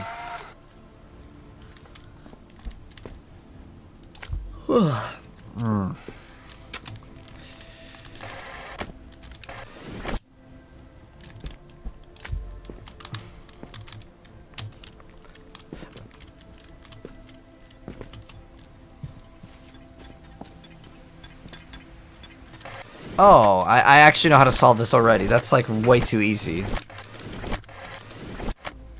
We just go all the way back and we just take a picture of this and we put this inside. That's way too easy. They gave us way too much. Oh, I just have to like get it at the right angle.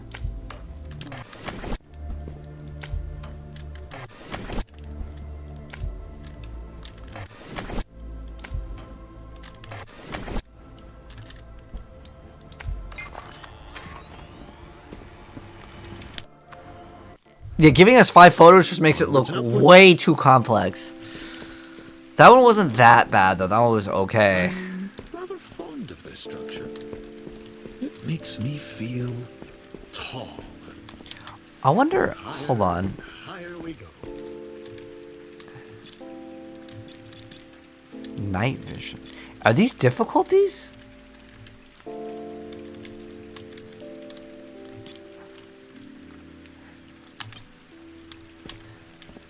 I wonder if I just up the difficulty, if all these puzzles have multiple difficulties and I just upped it, and blue is the one where like those blue grayish walls are in there, because I just don't like those mechanics at all. Okay, this one's pretty easy. You just take the battery. This one's like, we go from that to this? No, no way is that easy. Oh. Oh. Oh. At first I was like, okay, we're done. Oh, there's more film. Oh, that is actually pretty easy then. If there's just 3 film, then...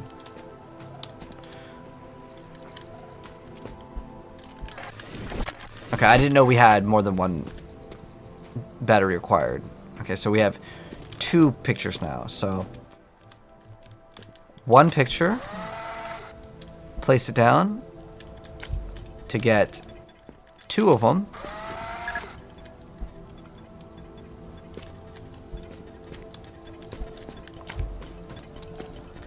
There we go.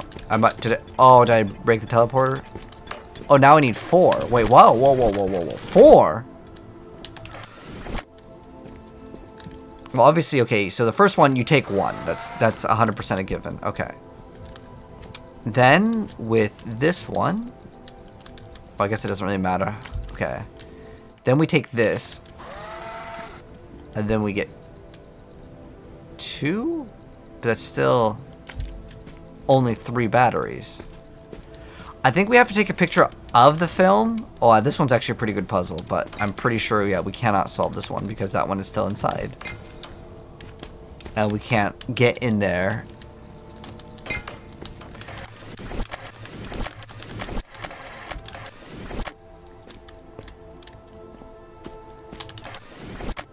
So we have to take a picture of the film and that. Oh.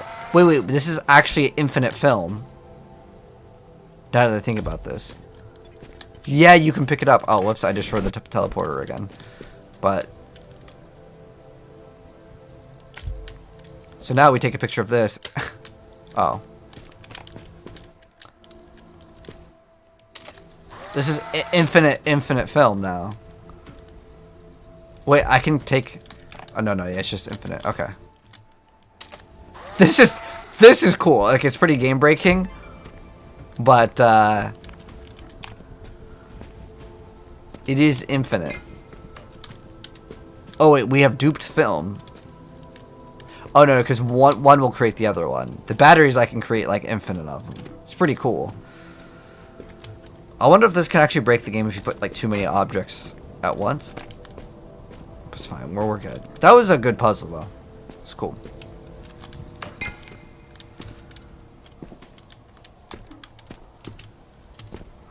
We got, yeah, infinite batteries. Okay. Next one. Okay. So, let's do this one now. Oh, hoo, hoo. What are these? It's brilliant. A great way to communicate. It's interesting, that's for sure. Does this mean when I practice my guitar, you'll be able to give it a listen? Let's not push it, alright? Oh, is this on something?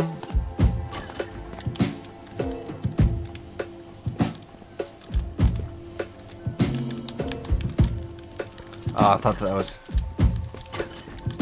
Oh, it needs sound waves. Okay. I think it's just showing us sound waves. Activate those things. There we go. Sound is such a funny thing.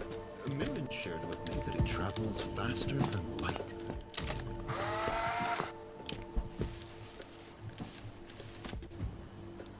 Gotta be careful not to break anything.